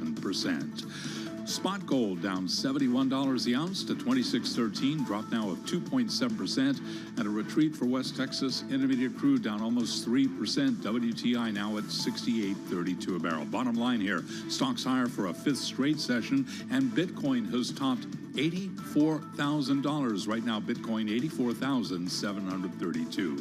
Cigna says it will not be pursuing a combination with rival insurer Humana after reports the two companies had renewed discussions of a deal. Cigna up 7.8%, Humana slumping by 3.4%. Recapping, stocks higher, S&P up 10, a gain there of 0.2%. Bitcoin above 84,000, and again, the Dow up 0.8%. For on-demand news, 24 hours a day, subscribe to Bloomberg News Now wherever you get your podcasts. Balance of Power continues now. Back we go to Washington. Once again, your host. Here he is, Joe Matthew. All right, Charlie Pellet, thank you so much for being with us here on Balance of Power, on Bloomberg Radio, on the satellite, and on YouTube, where you can find us right now. Search Bloomberg Business News Live. We've got the cameras set up for you here, and a lot to talk about as we wait for California. Throw another log on the fire. They still have almost 5 million ballots, 5 million votes to count in California, which means it could be another week, another 2. I don't know. We'll find out here. 950,000 in Los Angeles County alone. And they get 30 days to count in California as we wait to see who's going to control the House. This is why things are taking so long. In a world in which we can all vote on American Idol and solve this with millions of people weighing in a matter of seconds, we'll wait weeks for the state of California to choose its representatives here in Washington, D.C. A little different in the Senate. We've just got one left. That's Arizona, which Donald Trump won over the weekend. It looks like we've got some ticket splitting there with Ruben Gallego, the Democrat, leading Carrie Lake. Big questions as well about the transition. And when we talk about what's happening on Capitol Hill versus what's happening at the White House versus what's happening on the campaign trail, there are very few people you can call to hit all three. Ron Bonjean is one of them. As Politico writes, he is one of the most popular communicators in Washington, and that is quite an achievement in a town with this much hot air. Chief spokesman for the Speaker of the House, for the Senate Majority Leader. He also helped in the transition last time around. He knows a thing or two about what we're discussing, having also worked in the executive branch. Ron Bonjean is also founder partner at a firm you hear a lot about on this broadcast, Rock Solutions, one of the pillars of K Street. Ron, we finally got you in. It's great to see you. Welcome to Bloomberg's Balance of Power. What a treat. Thanks. Thank you so much. It's an honor to be here. And thank you for that. Well, my God. Introduction. I hope I came close because I've got some questions for you, and I'm really wondering how you're feeling about a lot of things. I'm going to start with something rather esoteric, and that is the leadership battle that's taking place here and about to unfold in the Senate. It looks like now that Donald Trump has won, the deck may be shuffled here. We were talking about John Thune versus John Cornyn. There was Rick Scott over on the side, but nobody saw that as a real possibility. Now MAGA is endorsing him, not Trump, but Tucker Carlson and many others. As we heard from Rick Scott, the senator from Florida, on Sunday morning television. Let's listen.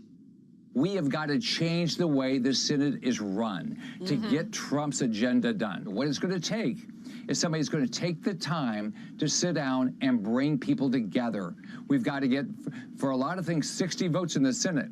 So we've got to have somebody that's going to sit down with Democrats and say, how do we balance a budget? How do we do these things? Okay. That's all I've done. I'm a deal guy.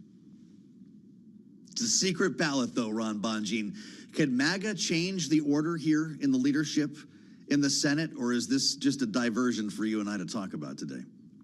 Yeah, it's really tough when it's a secret ballot. You know, if it was a transparent ballot and senators had to put their names on it, Republican MAGA constituents would be lighting them up. I find it highly unlikely that Senator Rick Scott actually affects this vote tremendously with his outside campaign to persuade the inside. This is an insider's game. And while Donald Trump is president-elect, you know, in ways has a tremendous amount of power going in and is already making big moves. You know, senators like this is a very club-like atmosphere. It's very difficult to make the changes that Rick Scott would like to see. And imagine if Rick Scott forced his way in the way he's doing it right now. How would he be able to manage that conference, you know, going forward? He's going to need them. So, you know, the pressure on the outside can backfire on him. And if it were to work, there would be a lot of, I would say, you know, sour taste in Republicans' mouths. Yeah. Does Trump care himself, or does he figure whoever wins here, he can affect, whether it's Thune, Cornyn, or Scott? Listen, if Trump knew who the winner was going to be out of this, he would probably back that person, because you don't, going in being the most, you know, president-elect, you're not going to want to back a loser. That's a bad message you're sending in right away, that you made a strategic mistake. So he's being very careful.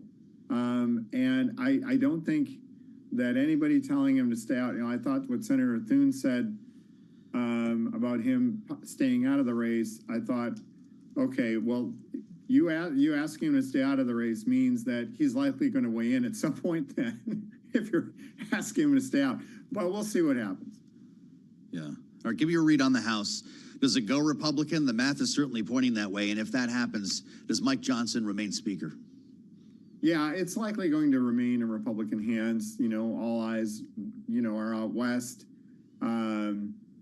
And we're talking about, you know, plus 1, 2, 3, 4 votes, you know, something along those lines, a very handful of votes that would be, you know, and it's better to be the majority than the minority, because you're setting the agenda, you're setting the committee schedules, everything hinges on that.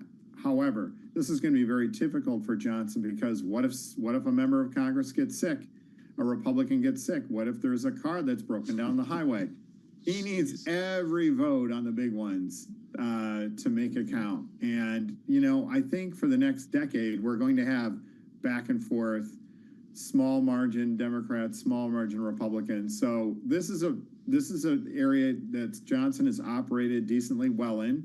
He's thrown into the mix during the midterm, like mid-year, and he's doing well. And I think he knows how to handle it, with Trump on his side, by the way, which might help affect how the Freedom Caucus operates and relates to him. So then to the transition. We're touching all three bases with Ron Bonjean. We got a couple of names here. I'm sure you're hearing a lot more than those are being published. Elise Stefanik to the UN. Tom Homan is going to be border czar.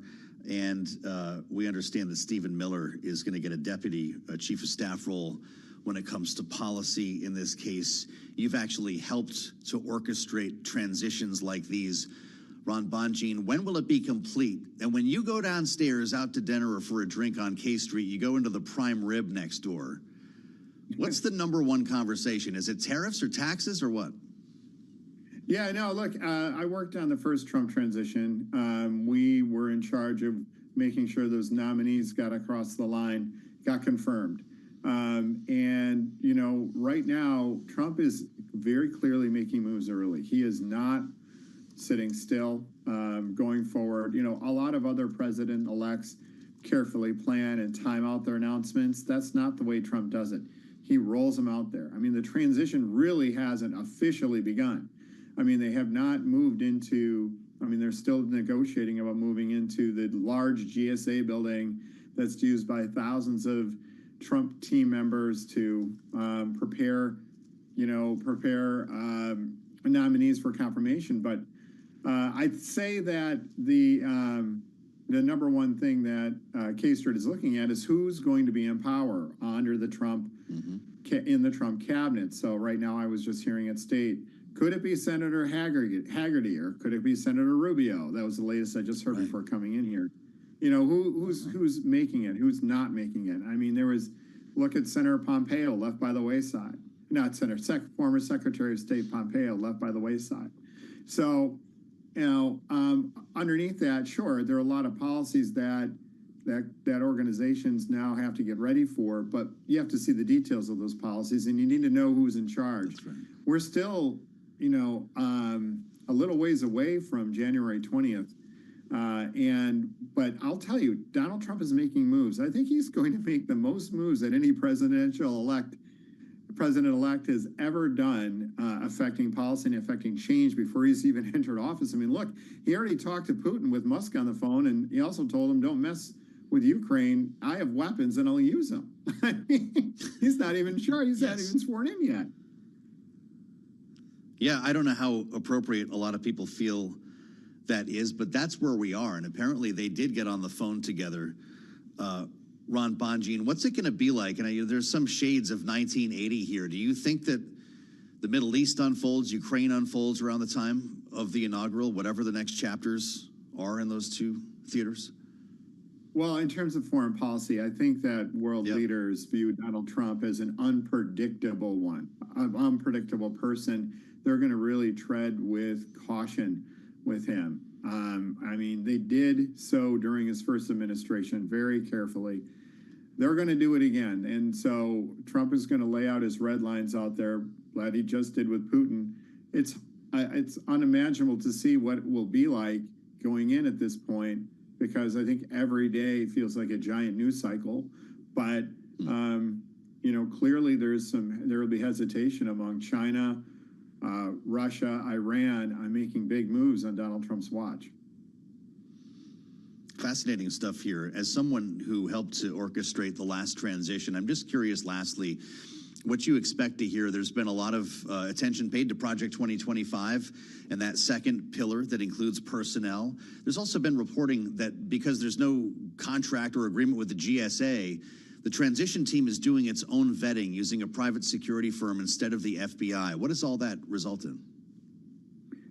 Yeah, look, I would say that, Donald Trump doesn't adhere to norms and the standards that are set out there. It's very clear. We've seen it, all for years. So it's likely going to, this transition, I think they need that infrastructure that will be helpful. Being there on site, we had a mock hearing room. We knew where every transition team was around the nominees in one building so we could get to them quickly and have conversations that needed to take place. Can it occur outside of that? Yes. I would say the number one target then on Donald Trump's mind right now is the Pentagon. I think that there are generals that he doesn't like in there who are, that he wants to get out and install his own people in. Get rid of some of the bureaucracy that he finds would be challenging to his ideas. I don't know what those are, but I have heard from those connected to the Trump world that that's a big goal of his. Ron Bonjean, I hope this won't be so long before we get you back. It's great to see you, and thank you so much for the insights with his experience from the transition, from the Capitol, and from the White House. Co-founder, partner, Rock Solutions, Ron Bonjean, with us on the fastest show in politics as we take the bead here on geopolitics. And this phone call supposedly took place between Donald Trump and Vladimir Putin. The Kremlin says it never happened. Reports suggest otherwise. This is a story that leads itself into the very matter that we're discussing. Courtney McBride, Bloomberg's national security reporter, is back with us here at the table. It's great to see you. Welcome. Before I get into the phone call, what do you make of what Ron Bonjean just said? I know you were listening about some changes that could be coming to the Pentagon. Is that widely expected? I think, as Ron said, President-elect Trump is an unpredictable actor. Yeah. And so, it remains to be seen how he will proceed with pursuing his strategy for foreign policy and the government overall. Mm-hmm. But that is certainly something that is on people's minds, both at the Pentagon and at the State Department, where I spent a bit more time. There's a good deal of uncertainty, but that's the case in many corners of Washington in a transition like this. So the Washington Post was first to report on this phone call. I don't know what you're hearing about it. Donald Trump, Vladimir Putin. It was inferred maybe I could use that word in his interview with John Micklethwaite here at Bloomberg, that he may have actually stayed in touch with him or spoken at some point since he left the White House. Donald Trump at the time wouldn't answer that question, but said if he did, it would be a good idea. What are they talking about? Is this Ukraine or more? Well, I mean, the reporting that we've seen, which, as you said, was denied by the Kremlin, is that President-elect Trump and Russian President Vladimir Putin did speak, and that President-elect Trump urged him not to essentially escalate or worsen the war in Ukraine. There's a lot of uncertainty around how a second Trump administration would handle Ukraine. I think there's concern, but perhaps a hope for room for optimism in Kyiv and other quarters. But it really, it's unclear how he might leverage their own relationship to get a deal, to resolve the war in 24 hours, as he said on the campaign trail. Well, he's presumably setting the stage for some kind of a peace deal here, right? They're reporting as well that preliminary planning is underway for a meeting between Volodymyr Zelensky and Donald Trump. Is the idea to get this lined up before he takes office? I mean, that certainly is one possibility we've heard, both with Ukraine and with the ongoing conflicts in the Middle East, that President-elect Trump may not want to take office with these hot wars ongoing, because that creates additional complications on his watch. And so we are seeing allies, adversaries, others perhaps making moves that in advance of him taking office in January, that may perhaps give him some early victories. Yeah, interesting. The line from the Biden administration has been nothing for Ukraine without Ukraine, I think. I'm not sure the Trump administration will have such a line. The idea is, at least based on reporting and conversations that Donald Trump and his advisors have had with others, that Ukraine may need to swallow the idea of giving up some land here, presumably in the Donbass. Is that the key to unlocking this for Putin? I mean, that could be. The initial Russian proposals that we've seen are very much about freezing the lines, allowing Russia to keep the Ukrainian territory it has captured, including Crimea back in 2014.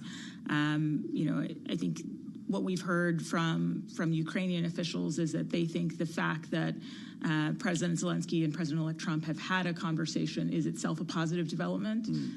But certainly they will continue to make the case for their own peace framework. Yeah, you wonder where the leverage really is here for Zelensky and what would motivate him to cut a deal.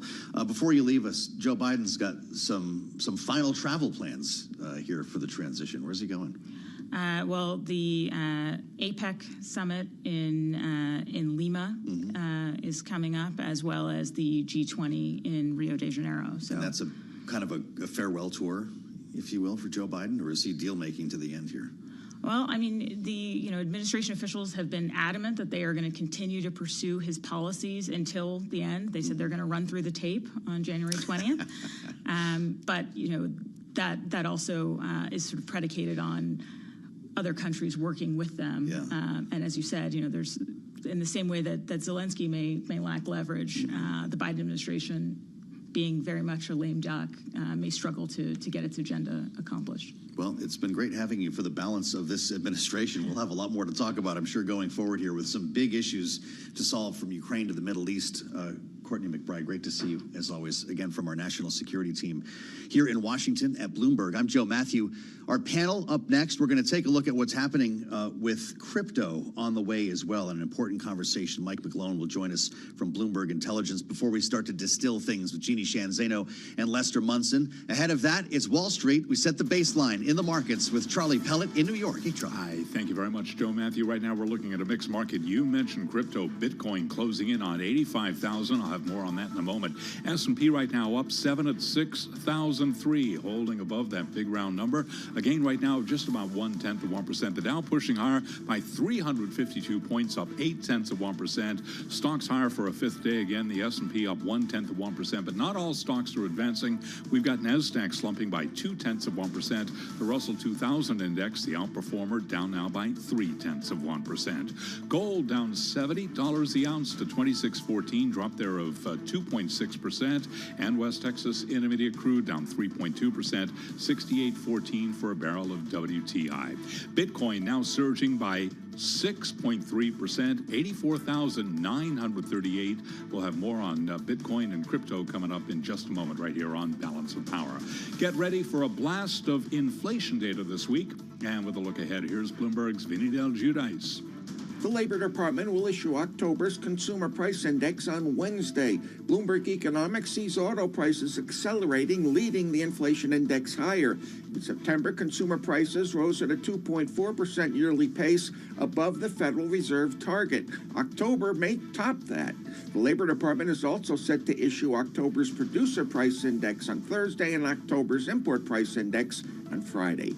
Vinny Del Giudice, Bloomberg Radio. AbbVie shares now down 11.4% to mid-stage trials of its drug to treat schizophrenia failed to meet their primary goal. Recapping, S&P now up 0.1%, higher by 6 points. For on-demand news 24 hours a day, subscribe to Bloomberg News Now wherever you get your podcasts. Balance of Power continues. Once again, your host, here he is, Joe Matthew. All right, Charlie Pellet, thank you so much. I'm Joe Matthew in Washington. Indeed, Kaylee Lyons is off today. The fastest show in politics returns to the nation's capital. Lawmakers don't return till tomorrow. Made for a nice sub-20-minute ride into the office this morning. Not bad, as I've kind of figured out again where I'm supposed to go to work, reintroduce myself to the family. We're back from a week plus of election coverage in New York, and thank you for spending the week with us. We certainly went through a lot together, and to think that we are still counting votes is quite remarkable. As we gauge the transition as well, though, knowing that Donald Trump will be the next president of the United States, the market reaction has been wild. As we just heard from Charlie Pellet, in any number of corners of the market, the rally continues here. Not so much the techs today, but S&P 500 up 6. The Dow Jones Industrial Average keeps rolling up another 350 points. And the VIX is holding pretty calmly at a 15 handle. Crypto's another matter. To the moon, right? Bitcoin at a new all-time high. We're crossing $83,000 here for a coin. Really quite remarkable. And Mike McGlone at Bloomberg Intelligence has his eyes on this for us. Senior commodity strategist reminding us that, yes, Bitcoin is a commodity. It's great to see you, Mike. Welcome back to Balance of Power. So many forecasts are pointing to $100,000 here now that Donald Trump is in the White House. This is basically just the embrace of crypto. What does Donald Trump actually plan to do with regulations beyond firing Gary Gensler that has people so fired up? Well, that's probably first. And I think that's the key thing that crypto people are looking forward to. Is that was a major tilt in his campaign when he shifted over favorable for crypto, something we hopefully he would do 5 years ago. That really shifted the momentum for Bitcoin. But it's all that repressive regulation that we've seen in this space. That on the month now, Bitcoin's actually, Charlie said 6% on the day. It's actually 10% from Friday, because that's a significant of Bitcoin. It changed on trades on weekends, so that was from Sunday's close. But on the month, Bitcoin's up about 20%, so since the end of October. But Ethereum, the next largest crypto, is up 30%. So that's what the market's looking at, is the potential reduction of regulation, opening up the space to do what has been doing. And I always like to end with one of the key things that it's finally nice that our regulators are finally figuring out. Bitcoin is not the top traded crypto. It's Tether. Tether is a U.S. dollar token. The number one traded crypto is the dollar. And this is the things that I enjoyed from Bloomberg Intelligence. We wrote about this, 5 years ago. So as soon as they figure it out, they're going to say, you know what, this is probably good for America. How about that? Well, this is pretty interesting here. To what extent is it institutional money versus retail money, giving us a sense that a new floor is being put in? Well, exactly. A new floor was put in pretty significantly, probably around 50, and everybody's talking about 100,000 now. But that's the key thing. Those ETFs were launched in January. Total inflows have been, I think, almost 20 billion now. But the significance, the total ETFs holdings in Bitcoin now are almost 95 billion. To put that in context, total gold holdings are almost 220 billion, but they've been around for 20 years. Bitcoin ETFs only been around for a few years. So this digital gold is catching up really fast for institutions. And those flows have been very strong, certainly since Trump's pivot. Yeah. Producer James, Dogecoin is going through the roof here, I'm told. Mike, I just hear things in the newsroom. Is this a rising tide lifts all boats? Well, that's the key thing. Bitcoin is the benchmark. It's the beta in the space. And Dogecoin is essentially was launched as a joke, but it has one person's name behind it, and that's Elon Musk. And one thing we have to respect about Elon Musk, he did pick the winner. He's on the right side. And that, just like Tesla, they're all kind of linked right now.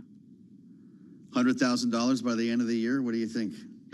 I don't know, but this is something I wrote about years ago. I thought it would happen in 2025. Now I've kind of curtailed my coverage. The bottom line is I just finishing the book by Robert Lighthizer, good person there, called No Trade is Free. And no trade is free. So it really reiterated what I think is going to happen with tariffs, and Bitcoin's kind of something that's above the fray, so it's helping that space. But as far as how far it goes and where it goes, I remember two things. It tells us we're going to get tariffs, a lot of them, and no trade is free. So right now it's kind of a free trade, but it's going to take a long time to really enact all this legislation that the Trump administration talked about. And of course, we know markets jump ahead of what they expect. Mike, great to have you back. I think we're going to be calling you a lot more often in the next 4 years. Mike McGlone, Bloomberg Intelligence Senior Commodity Strategist. Really good at what he does. Fascinating. Yeah, James, we'll see you in Cabo.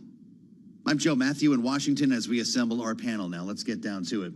Jeannie Sheehan Zaino survived election week, and she's back with us. Democratic analyst, of course, Bloomberg politics contributor and political science professor at Iona University. Joined today by the great Lester Munson, principal of international practice BGR Group, Republican strategist. Great to see you both here. Jeannie, should we just check back in like 3 weeks when California finishes counting votes? Can you believe the House is still up in the air, and do you think it lands Republican? Yeah, this is my big frustration with the way we administer elections. So I am calling on, begging California, please speed this thing up. And next time, let's do it better. There is no reason we can't do these things quickly. And yeah, we might be at 2 weeks. Hey, can I just say, producer James? Oh, he invested in that Bitcoin. I wish he had told me. Thank you, James. I'm going to follow. Yeah. He went with the Dogecoin, though, Lester. I don't know where you are on the crypto scale here, but this has been pretty amazing to watch them all reach higher. I should reset the deck here because we're pretty clear on where the Senate is going. We're still waiting for one. That's Arizona. Nevada was called over the weekend. So firmly Republican. It looks like Republicans, Lester, will have a 53-seat majority in the Senate. What do you see happening in the House? The House, it could end up being exactly where it is now, which is about 221 Republicans to about 215 or 214 Democrats, which would be a remarkable thing given what we saw in the election last week as kind of a sea change, and here the House might remain exactly the same. Can I complain about Arizona? They seem to be counting even more slowly than California. I am, as an occasional political donor, I don't want to hear from those candidates anymore, and so they need to declare a winner, and we all need to move on. So you're still getting emails and texts in a race that should have been called a week ago.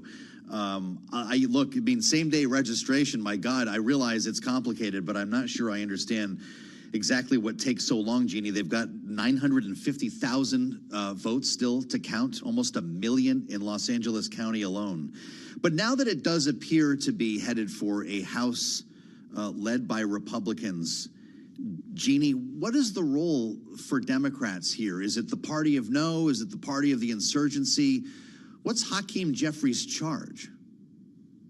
He is going to have to rally the troops together, act as a loyal opposition, and try to figure out how to come back in 2026 if they can. Now, normally, and nothing has been normal lately, the party in power would have a really tough midterm election year.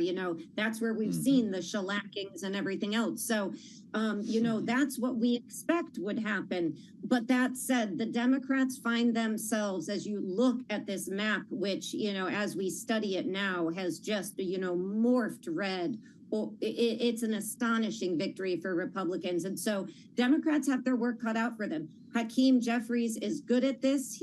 He's, attuned to working with Mike Johnson, but they are going to have to try to figure out how to get themselves in a place to contest in a big way in 2026, and to try to remember who they need to appeal to do that. And it's going to be an uphill ballot, it's going to be an uphill battle for Democrats. No doubt. We're still counting the ballots. I've got to turn to the big meeting on Wednesday. 11 a.m. You want to talk about the transition? It is underway. We've got names for jobs already, and there's going to be an 11 o'clock meeting in the Oval Office. At Joe Biden's invitation, Lester, Donald Trump back in the Oval for the first time since he left, following January 6th, and in advance of the inauguration of Joe Biden. What's going to happen inside this meeting? And is this an attractive move by Democrats to really embrace this peaceful transition, to throw the doors open for Donald Trump? Is Joe Biden going to look ridiculous in this meeting? What are the optics for these two? Joe, I'm not a Democrat, and so I can't pretend to know precisely what they're saying to each other behind the scenes, but I have a feeling there's a delta here between Joe Biden and a Barack Obama or Nancy Pelosi or what have you, and even a Kamala Harris. I think Joe Biden is taking advantage of this opportunity to be the statesman, to be the bigger man, to do the thing that, that frankly Trump wouldn't do with him, except to the extent that Trump wrote him actually a very nice note in the Resolute desk per the tradition. There was not this meeting. So I think this is President Biden worried about his legacy and how he will be remembered, less concerned about the future of the Democratic Party per se. Interesting. What's your take on that, Jeannie? Because we have heard other Democrats really lean into this as well. Is this the last chance to look good?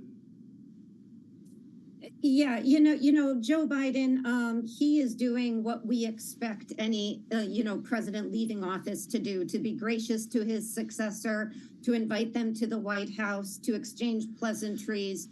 So he is doing what is expected. The problem for Joe Biden right now in the short term is that he is not pleasing any of the Democrats. Democrats are obviously a week out now, incredibly frustrated by a lot of things, including Joe Biden. And so you do hear, as you listen to social media and Democrats offline, they report a real frustration with Joe Biden, even in the waning days of the campaign where he came out and seemed to try to upstage or accidentally upstage Kamala Harris. So, he's going to do what he's going to do. It is the right thing to do. But unfortunately for him, it leaves him in an uncomfortable position with Democrats.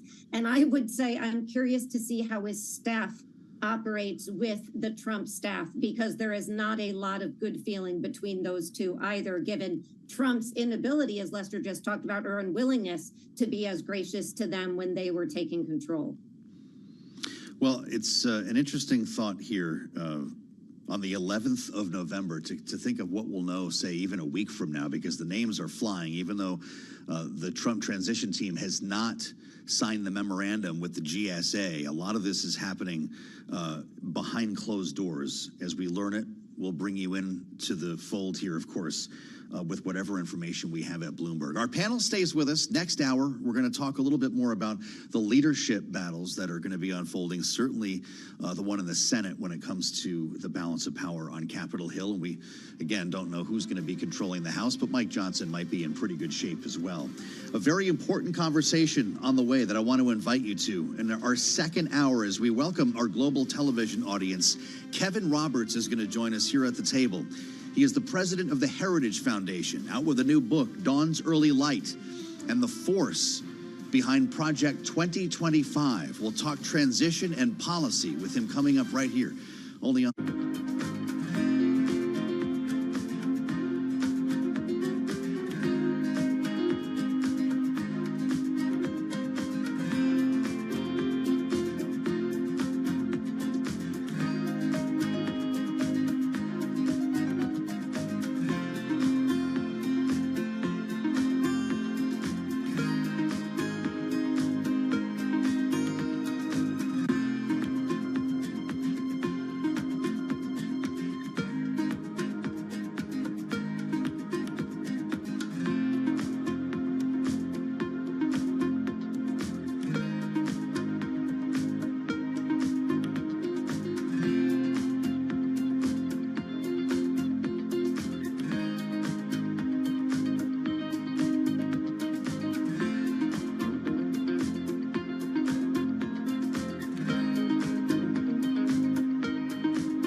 politics to the world of business.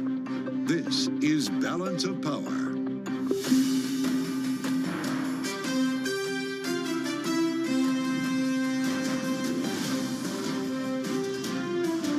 Live from Washington, D.C.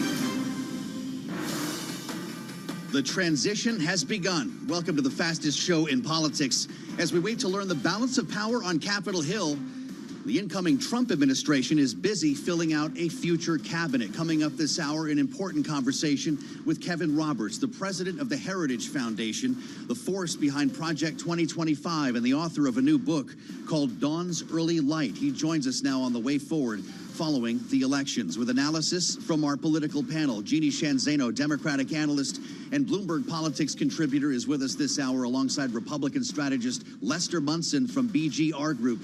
And we start, as always, by setting the baseline on Wall Street. For that, we go to World Headquarters in New York and Charlie Pellet. Hey, Charlie. Well, hello there, Joe Matthew. Good day from New York. We've got the S&P right now trading a little change, giving up earlier gains, up barely. Higher now by just 1 point. The Dow up 313, up by 0.7%. NASDAQ, the composite index, giving up earlier gains. Right now we've got NASDAQ down 49, down by about 0.3%. But the Russell 2000 index of small cap shares continues to outperform. Right now that index up by about 1.7%. Spot gold down $72 the ounce, down 2.7%. West Texas Intermediate crude down 3.2%, 68.12 for a barrel of WTI. Bitcoin rallying past 84,000. In fact, right now closing in on 85,000 for the first time, boosted by President-elect Donald Trump's embrace of digital assets and the prospect of a Congress featuring pro-crypto lawmakers. So again, we've got Bitcoin right now surging by 6%. Bitcoin at 84,666. MicroStrategy, meanwhile, says it bought about 27,200 Bitcoin for around $2.03 billion in one of the largest acquisitions of the digital asset by the crypto hedge fund Proxy. According to a statement, the enterprise software maker, whose corporate strategy includes buying the cryptocurrency, bought the tokens between October 31st and November 10th. Again, Bitcoin right now up by 5.8%. So again, recapping, we do have the Dow higher, the S&P, NASDAQ, both in the red. S&P just turning lower, down now 1 point, a drop there of just under 0.1% to 59.94.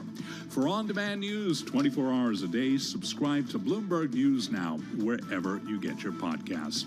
Balance of Power continues. Back we go to Washington. Once again, your host, here he is, Joe Matthew.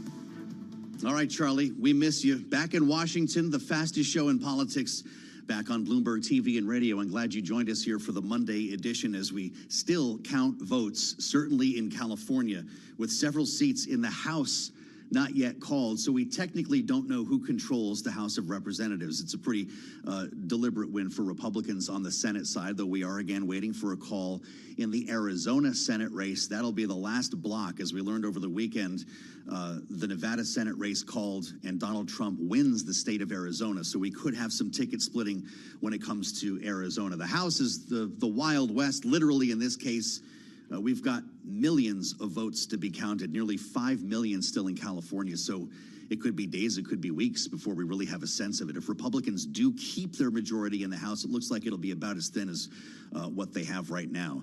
Republicans need 5, Democrats need 15 in the 19 outstanding races. You can do the math. It's looking pretty good for Republicans. The idea of a trifecta, which is where we start our conversation with someone you've been hearing a lot about over the balance of this campaign. Kevin Roberts is president of the Heritage Foundation, and he's out with a new book called Dawn's Early Light, Taking Back Washington to Save America. And he's with us at the table today in Washington. Kevin, it's great to see you. Nice to meet you. Thank you for joining us here. Joe, thanks for having me. It's a pleasure. TV and radio. I've got a lot of questions for you because as one of the forces behind Project 2025, you've been waking up reading about yourself every morning for the last 6 months or so. I don't that's know what what I'm told. That's been like. Yeah, maybe you've been avoiding them. And if that's the case, I salute you.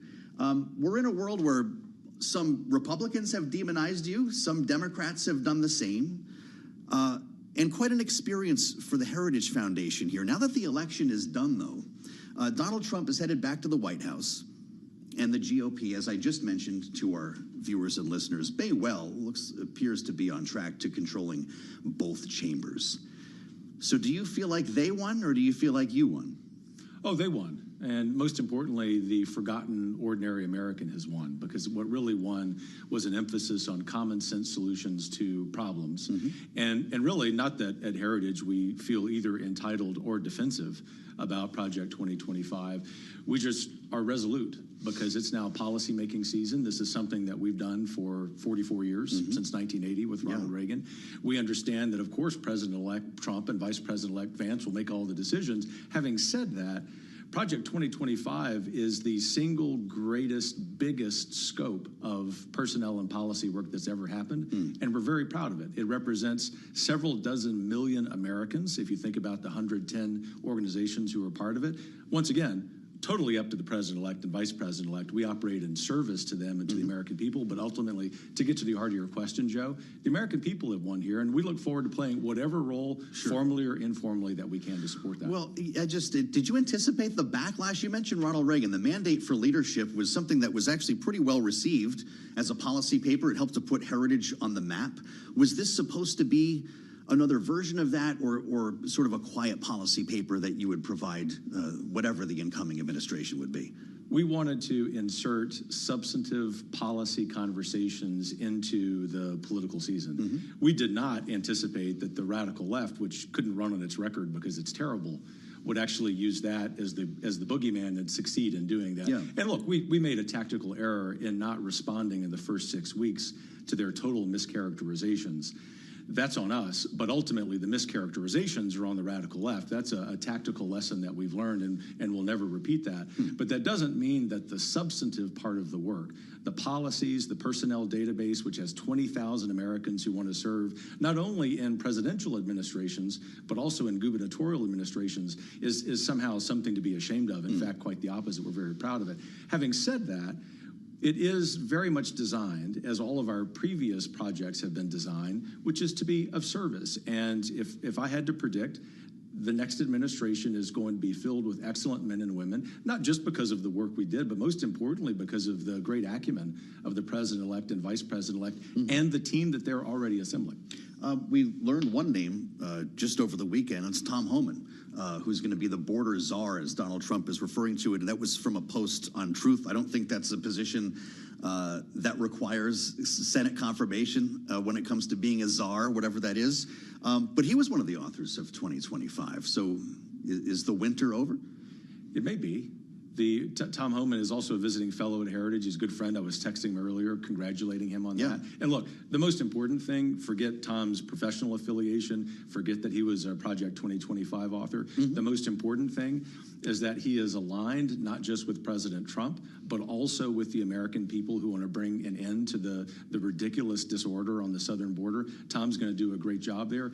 In other words, Joe, neither today nor a year from today am I going to be sitting in my office at Heritage sort of keeping score about who's in the administration and not. That's not why we do what we do. We exist every day to be of service to the American people and to the administration. For that matter, if the Democrats had won, and although it would have been very surprising for them to have called us and say, you got a name for so-and-so agency, we would have done that too. This is the whole point about the work that Heritage does.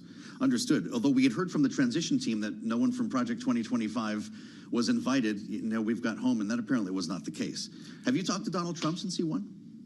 We've not spoken yet, but I anticipate that we will. I mean, he's got to be pretty keyed up on what Heritage is offering here. He was on the record when the team was trying to distance itself from you. I have no idea who is behind it. He put on X, I disagree with some of the things they're saying, and some of the things they're saying are absolutely ridiculous and abysmal. Do you have a sense of what he likes or doesn't like here? I think the key thing is that President Trump saw the branding as a liability in the political season, but I also would anticipate moving forward that the president-elect and vice president-elect, with whom we maintain great relationships, will also understand that it's the policy-making season that Heritage and all of the other groups who are part of our project are built for. And if they're looking, for example, as President Trump said this morning, to dismantle the U.S. Department of Education, we know exactly where he can go for that plan. Totally up to him about whether he uses the plan. But that's what I'm talking about, Joe, when I mentioned that great ideas and great people rise to the top. All of the political calculations of the last few months, which were very understandable and about which which we have no hard feelings are in the past. We're now in the policymaking season. We think that this is the beginning of a golden era of conservative reform. I will say that because the work of Project 2025 represents the conservative movement, it would be very difficult for anybody to implement policies on education, on the border, on taxation, without at least consulting those ideas and people. That's not some arrogant or hubristic comment on our part. That's just the nature of how policymaking works. Well, so you're back, and you're back with a new book, Dawn's Early Light. It was originally supposed to release in September. Was it your decision to postpone the release? What went into that? 100% my decision, and that was because as president of the Heritage Foundation and Heritage Action for America, I'm a busy guy, like a lot of people are. You can relate to that yourself. And at Heritage Action for America, which is our 501c4 more political arm, we were busy registering almost 100,000 voters in Arizona and Georgia, doing the appropriate ballot chasing to get them to the polls, and succeeded in doing that. And we just thought it would be better in terms of using my time for me to be zealously focused on getting conservative policymakers in a position to have a good conversation and delay the release of the book until this month. So you didn't think it would jeopardize Donald Trump's chances of being elected or other Republicans based on what you were hearing about 2025? No, and I understand the question, which is very fair, but not at all. In fact, if you get around to reading the book, you will see the book is a reflection of Trumpism. I mean, this is really where the conservative movement in America are going. And I think because the book is far more oriented around ideas and where we take the movement, the time for that conversation is after the election. Well, I'll tell you, it's really interesting because I wish I had more time with the book, but I did spend the weekend with it. And you write, for America to flourish again, the institutions you talk about don't need to be reformed. They need to be burned. And you have a list of them. Burn them to the ground. Every Ivy League college, the FBI, the New York Times, the National Institute of Allergy and Infectious Diseases, the Department of Education, which you mentioned, 80% of Catholic higher education, BlackRock. The Loudoun County Public School System, the Boy Scouts of America, Bill and Melinda Gates Foundation, the World Economic Forum, the Chinese Communist Party, and the National Endowment for Democracy. Do you see all of these as being on the same side of something? Is this the uniparty you talk about? They are. And what's important context for the list that you have there is the metaphor that I use of a controlled burn. So obviously we're talking about metaphorically regenerating these institutions. But what all of those institutions have in common is that they have forgotten the importance of the everyday American and how so much of the work that they do is oriented around concentrating power in either Washington or New York. There are good people in some of those institutions and in Washington and New York, but what the American people told us last week is that it's time for power to be devolved from those elite institutions back to the states and back to the American people. My book places an emphasis on revitalizing federalism because that gives the people closest to power the opportunity to actually have a say in their government. By the way, I think that's what we're going to see in the next few years. BlackRock, Larry Fink supports Trump, right? BlackRock and Larry Fink may have supported President Trump, but before that decision, which I would just speculate is largely political, underwrote a dramatic reorientation of capital from being focused on making profit, which I know you and me and your audience care about, to a socialized idea of ESG. And I'm really glad that one of the great things that has happened in terms of policy, in fact, one of the things we talk about in Project 2025 and at Heritage, is undermining the ridiculous work of Larry Fink and BlackRock. So it's ESG, not China investment, that turned you. It's both when it comes to BlackRock. And they're very much related, as you no doubt know. Well, no, I don't actually. Well, in fact, let's just take the E in ESG and the environmental emphasis. That actually favors the Chinese Communist Party. I see where you're going. Understood. So here's the thing that strikes me after spending some time with your book. You and I are from really different places. You grew up in Lafayette, Louisiana, which is a great town, by the way, and I've been there more than once, I want you to know. I'm from a place called Putnam, Connecticut. May as well be from two different planets. My town, I think, was smaller than yours, though. And while you grew up and saw the big oil bust and what happened to families and to households in Lafayette, for me, it was the textile mills, right? We had all of those in these mill towns in Connecticut. They all closed when I was a kid, when the 1980s got there. Then the shopping malls opened, and all the Main Street stores closed. Unemployment went through the roof. Morale went down. very similar cultural impact, even though we're talking about massively different industries, different geography, different values, I suppose, between a New England family and Louisiana, but actually maybe more similar than you think. You have French-Canadian ancestors, I do too. So we have the same scenario here, and there are different potential solutions, right? Joe Biden's been talking about reshoring and friendshoring and trying to bring jobs back that way. We had the CHIPS Act. What does Project 2025 do? What will Donald Trump do to restore the local economies in communities like the ones you and I are from? I can't tell you how much, Joe, I appreciate your question. In fact, there's no doubt we have a lot more similarities than differences, right? We all do, actually, but we don't talk about it like that. And that's the point of the book, too. But thank you for that framing. But to the heart of your question, which I love, actually, President Biden has talked about that. I think he probably could have done more in his 3.5 years. I don't say that to be a jerk. I say that I think he could have done more, but I give him credit for saying the right things. I think the CHIPS Act is well-intentioned, but there are some details we've got to get right going down the road. But ultimately, where the policy emphasis needs to be is, A, looking at the trade-offs when you have a globalized economy. It isn't that globalization is bad, obviously.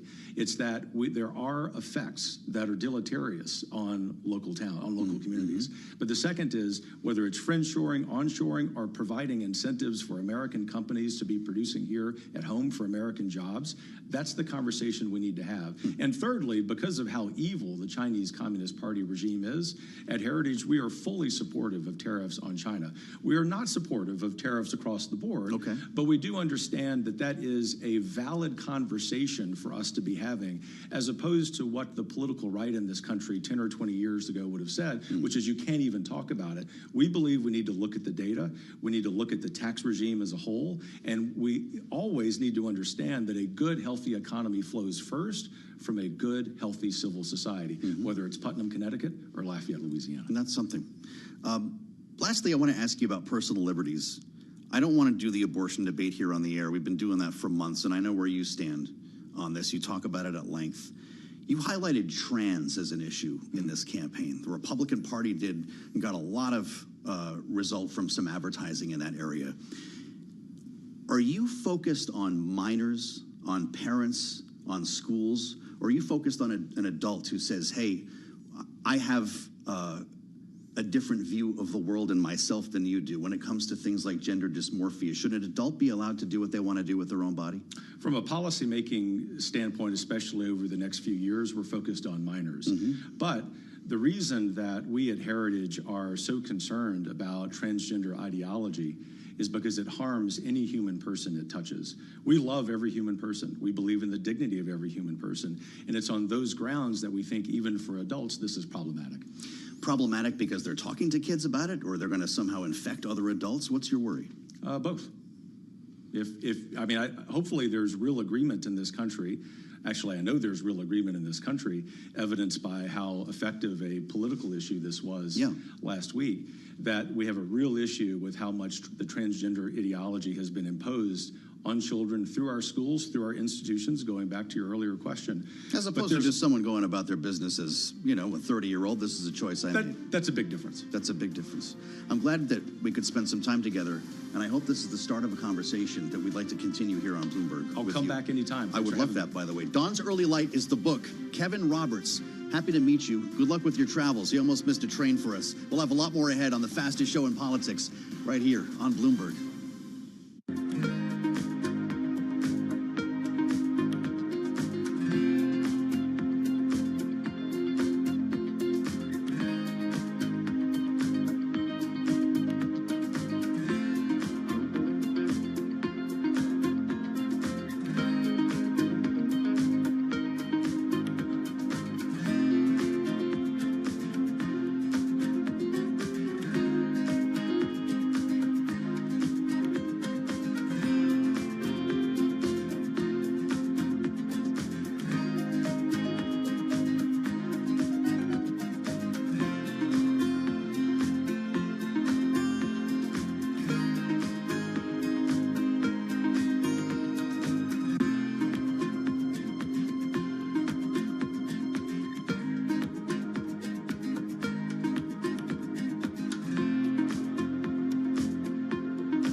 It's 121 on Wall Street. We do check markets all day long here at Bloomberg. We have got the S&P 500 index giving up earlier gains in the red right now. 5-point drop on the S&P. Below 6,000 at 59.90. A drop right now of about 0.1%. The Dow up 282 points, now up 0.6%. NASDAQ also giving up earlier gains, down 88 now, drop there of 0.5%. Russell 2000 index of small cap shares, though, surging 1.2%. Spot gold down $73 the ounce, down 2.7%. West Texas Intermediate crude just above $68 a barrel, lower today by 3.3%. But the big move that everybody's talking about today, Bitcoin surging 5.8% right now at 84,561 on Bitcoin. Cigna Group says it will not be pursuing a combination with the rival insurer Humana after reports the two companies had renewed discussions of a deal. Today we're looking at Cigna shares up 7.9%, while Humana is down 1.9%. Again, recapping, Bitcoin up 5.8%, S&P now lower by 8, a drop there of 0.1%. For on-demand news 24 hours a day, subscribe to Bloomberg News Now wherever you get your podcasts. Back we go to Washington, and once again your host, here he is, Joe Matthew. Okay, Charlie Pellet, thank you so much. From world headquarters in New York, back to the nation's capital, here on the fastest show in politics. I'm Joe Matthew. It's great to see you. Thanks for joining us on Bloomberg TV and radio. I think we need to set the baseline not only on the markets, but on the vote. We spent all last week, of course, with you from New York, counting the votes, well, post-Tuesday, and we're still counting in the House. The House has not been called. We've got 19 outstanding races. Republicans only need to win 5 of them to maintain control of the chamber. We had a couple more calls over the weekend, and the Senate, firmly Republican. Now that they've added Nevada to the list, we're waiting on Arizona, where the Democrat is in the lead, Ruben Gallego, knowing, of course, now that Donald Trump won the state, making a complete sweep, the full sweep of all 7 battleground states that we spent the weekend talking about. Jackie Rosen, the Democrat, if I didn't make that clear, projected to win Nevada's Senate race here. Fascinating conversation with Kevin Roberts, and that is one that you are only going to hear on this program. Where else on TV or radio will you hear a deep dive like that with someone so important to the process and the conversation in this campaign? Of course, the head of the Heritage Foundation and the force behind Project 2025. If it's the end of crypto winter, which it surely is with Bitcoin at a new all-time high here, apparently it's the end of Project 2025 winter, because one of the authors of this 900-page plus document that had tongues wagging all summer has been hired by the transition team. Tom Homan will be the border czar for Trump 2.0. Coming back into the fold, he was already part of the Trump administration last time around and is coming back here. Senior immigration official in 1.0. Donald Trump is actually using the term border czar, emulating what Joe Biden was doing with Kamala Harris. Let's reassemble our panel. Jeannie Shanzano is with us, Democratic analyst and Bloomberg politics contributor, political science professor at Iona University. Joined today by Lester Munson, Republican strategist, BGR Group. Great to see both of you here, and welcome. Lester, I don't know your thoughts. I know you listened to our conversation, but I haven't had a chance to talk to you in the break here. Kevin Roberts is now out of the cold, will be helping to influence the transition. How do you see it? Well, I think that's not totally unexpected at all. The purpose of Heritage and these other think tanks in town is to offer policy suggestions to policymakers, whether they're in the executive branch or the legislative branch. Very natural that after the campaign is over, that these ideas they surfaced in their 2025 report would be considered by the incoming Trump administration, and certainly some of the personnel recommendations I think are already starting to work out in that report's favor, and there will be some other victories for them as well. There'll be some other things that aren't victories.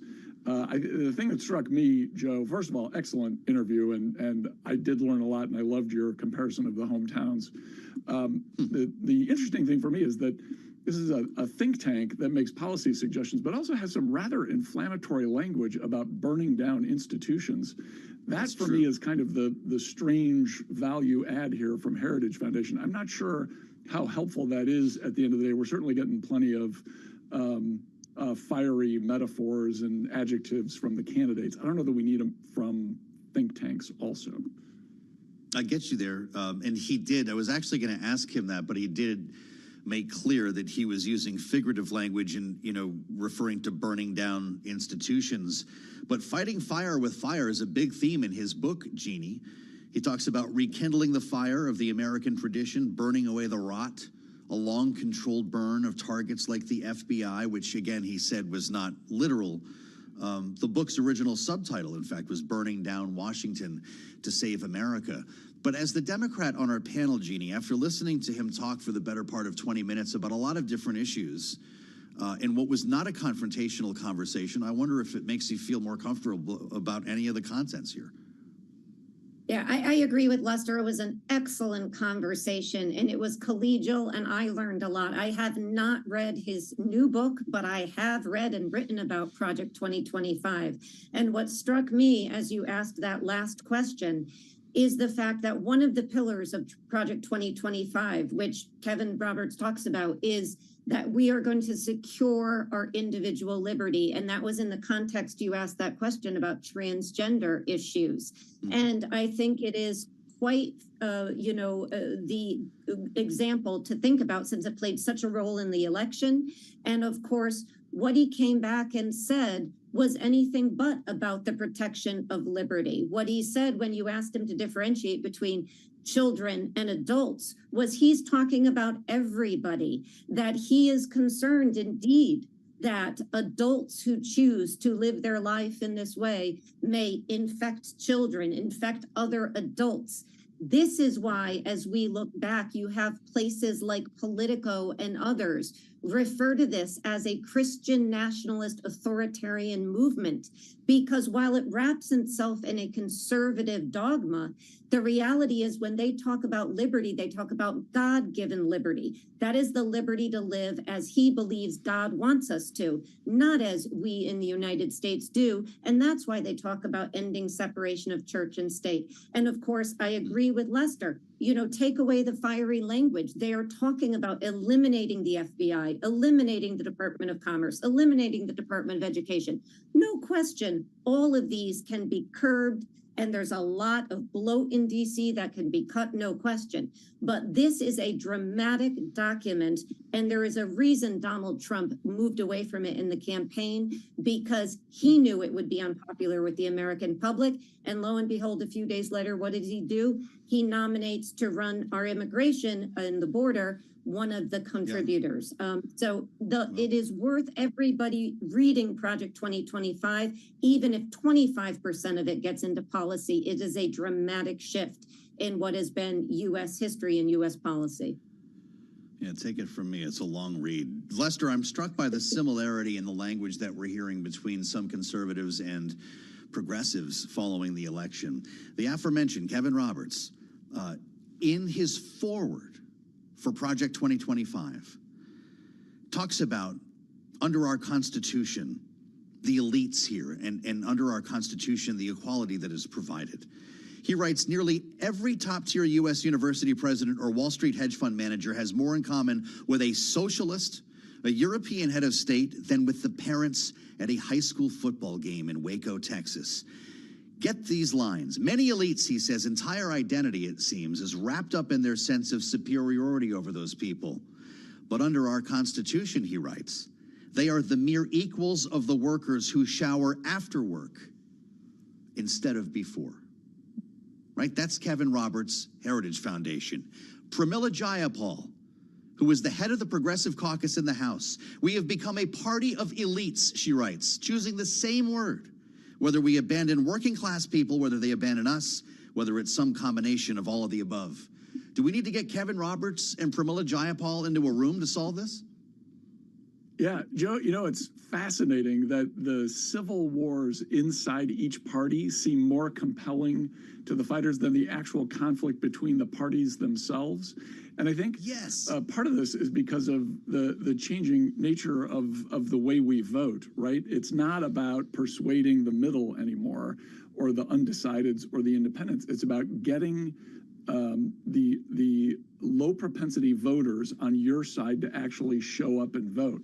That's the mechanism that matters. That's the revolution that Trump actually brought to the Republican Party, was less about the yelling and screaming and more about he just got people to show up who would otherwise not vote. The Democrats lost 10 million votes from 2020 to 2024.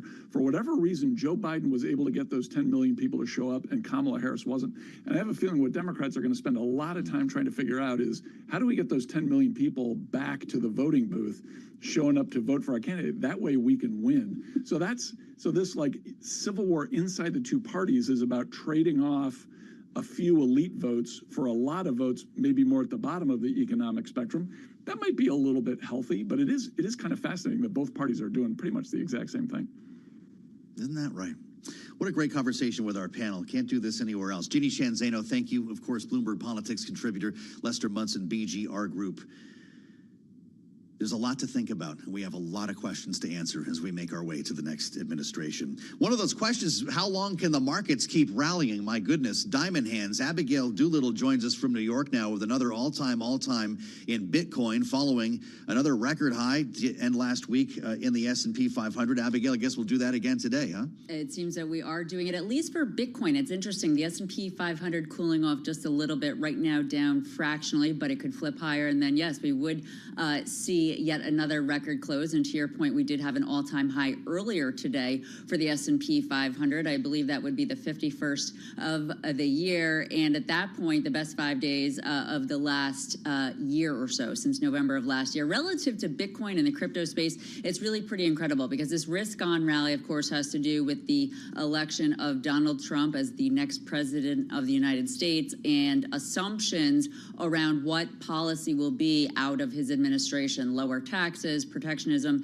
and of course, pro-crypto, which is interesting only because in his last administration, I don't recall the exact words, but he was a little bit negative toward the crypto space. Yes, he was. Yes, he was. And so now a real turnaround. A piece of it could be his ally, Elon Musk. He, of course, is a big fan of Dogecoin. But this idea that the Trump administration will be friendly toward crypto, we have Bitcoin at almost $85,000 per Bitcoin, yet another record high.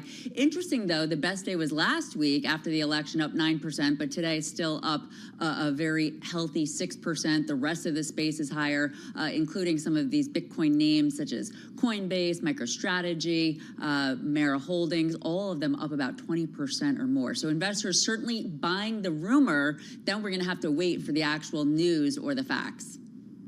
Yeah, no doubt. Producer James watching his Dogecoin go to the moon here, Abigail. Let him know what he needs to do there. This has been across the board when it comes to crypto. Abigail Doolittle, of course, Bloomberg Markets correspondent. You can't do politics without the markets now. This is Trump 2.0, and we'll, of course, be covering both for you here on the Daily as we get closer to the certification and the inauguration. Still haven't called the House, and we're going to talk with a Blue Dog Democrat on the way. Brad Howard with us coming up next, right here on Bloomberg.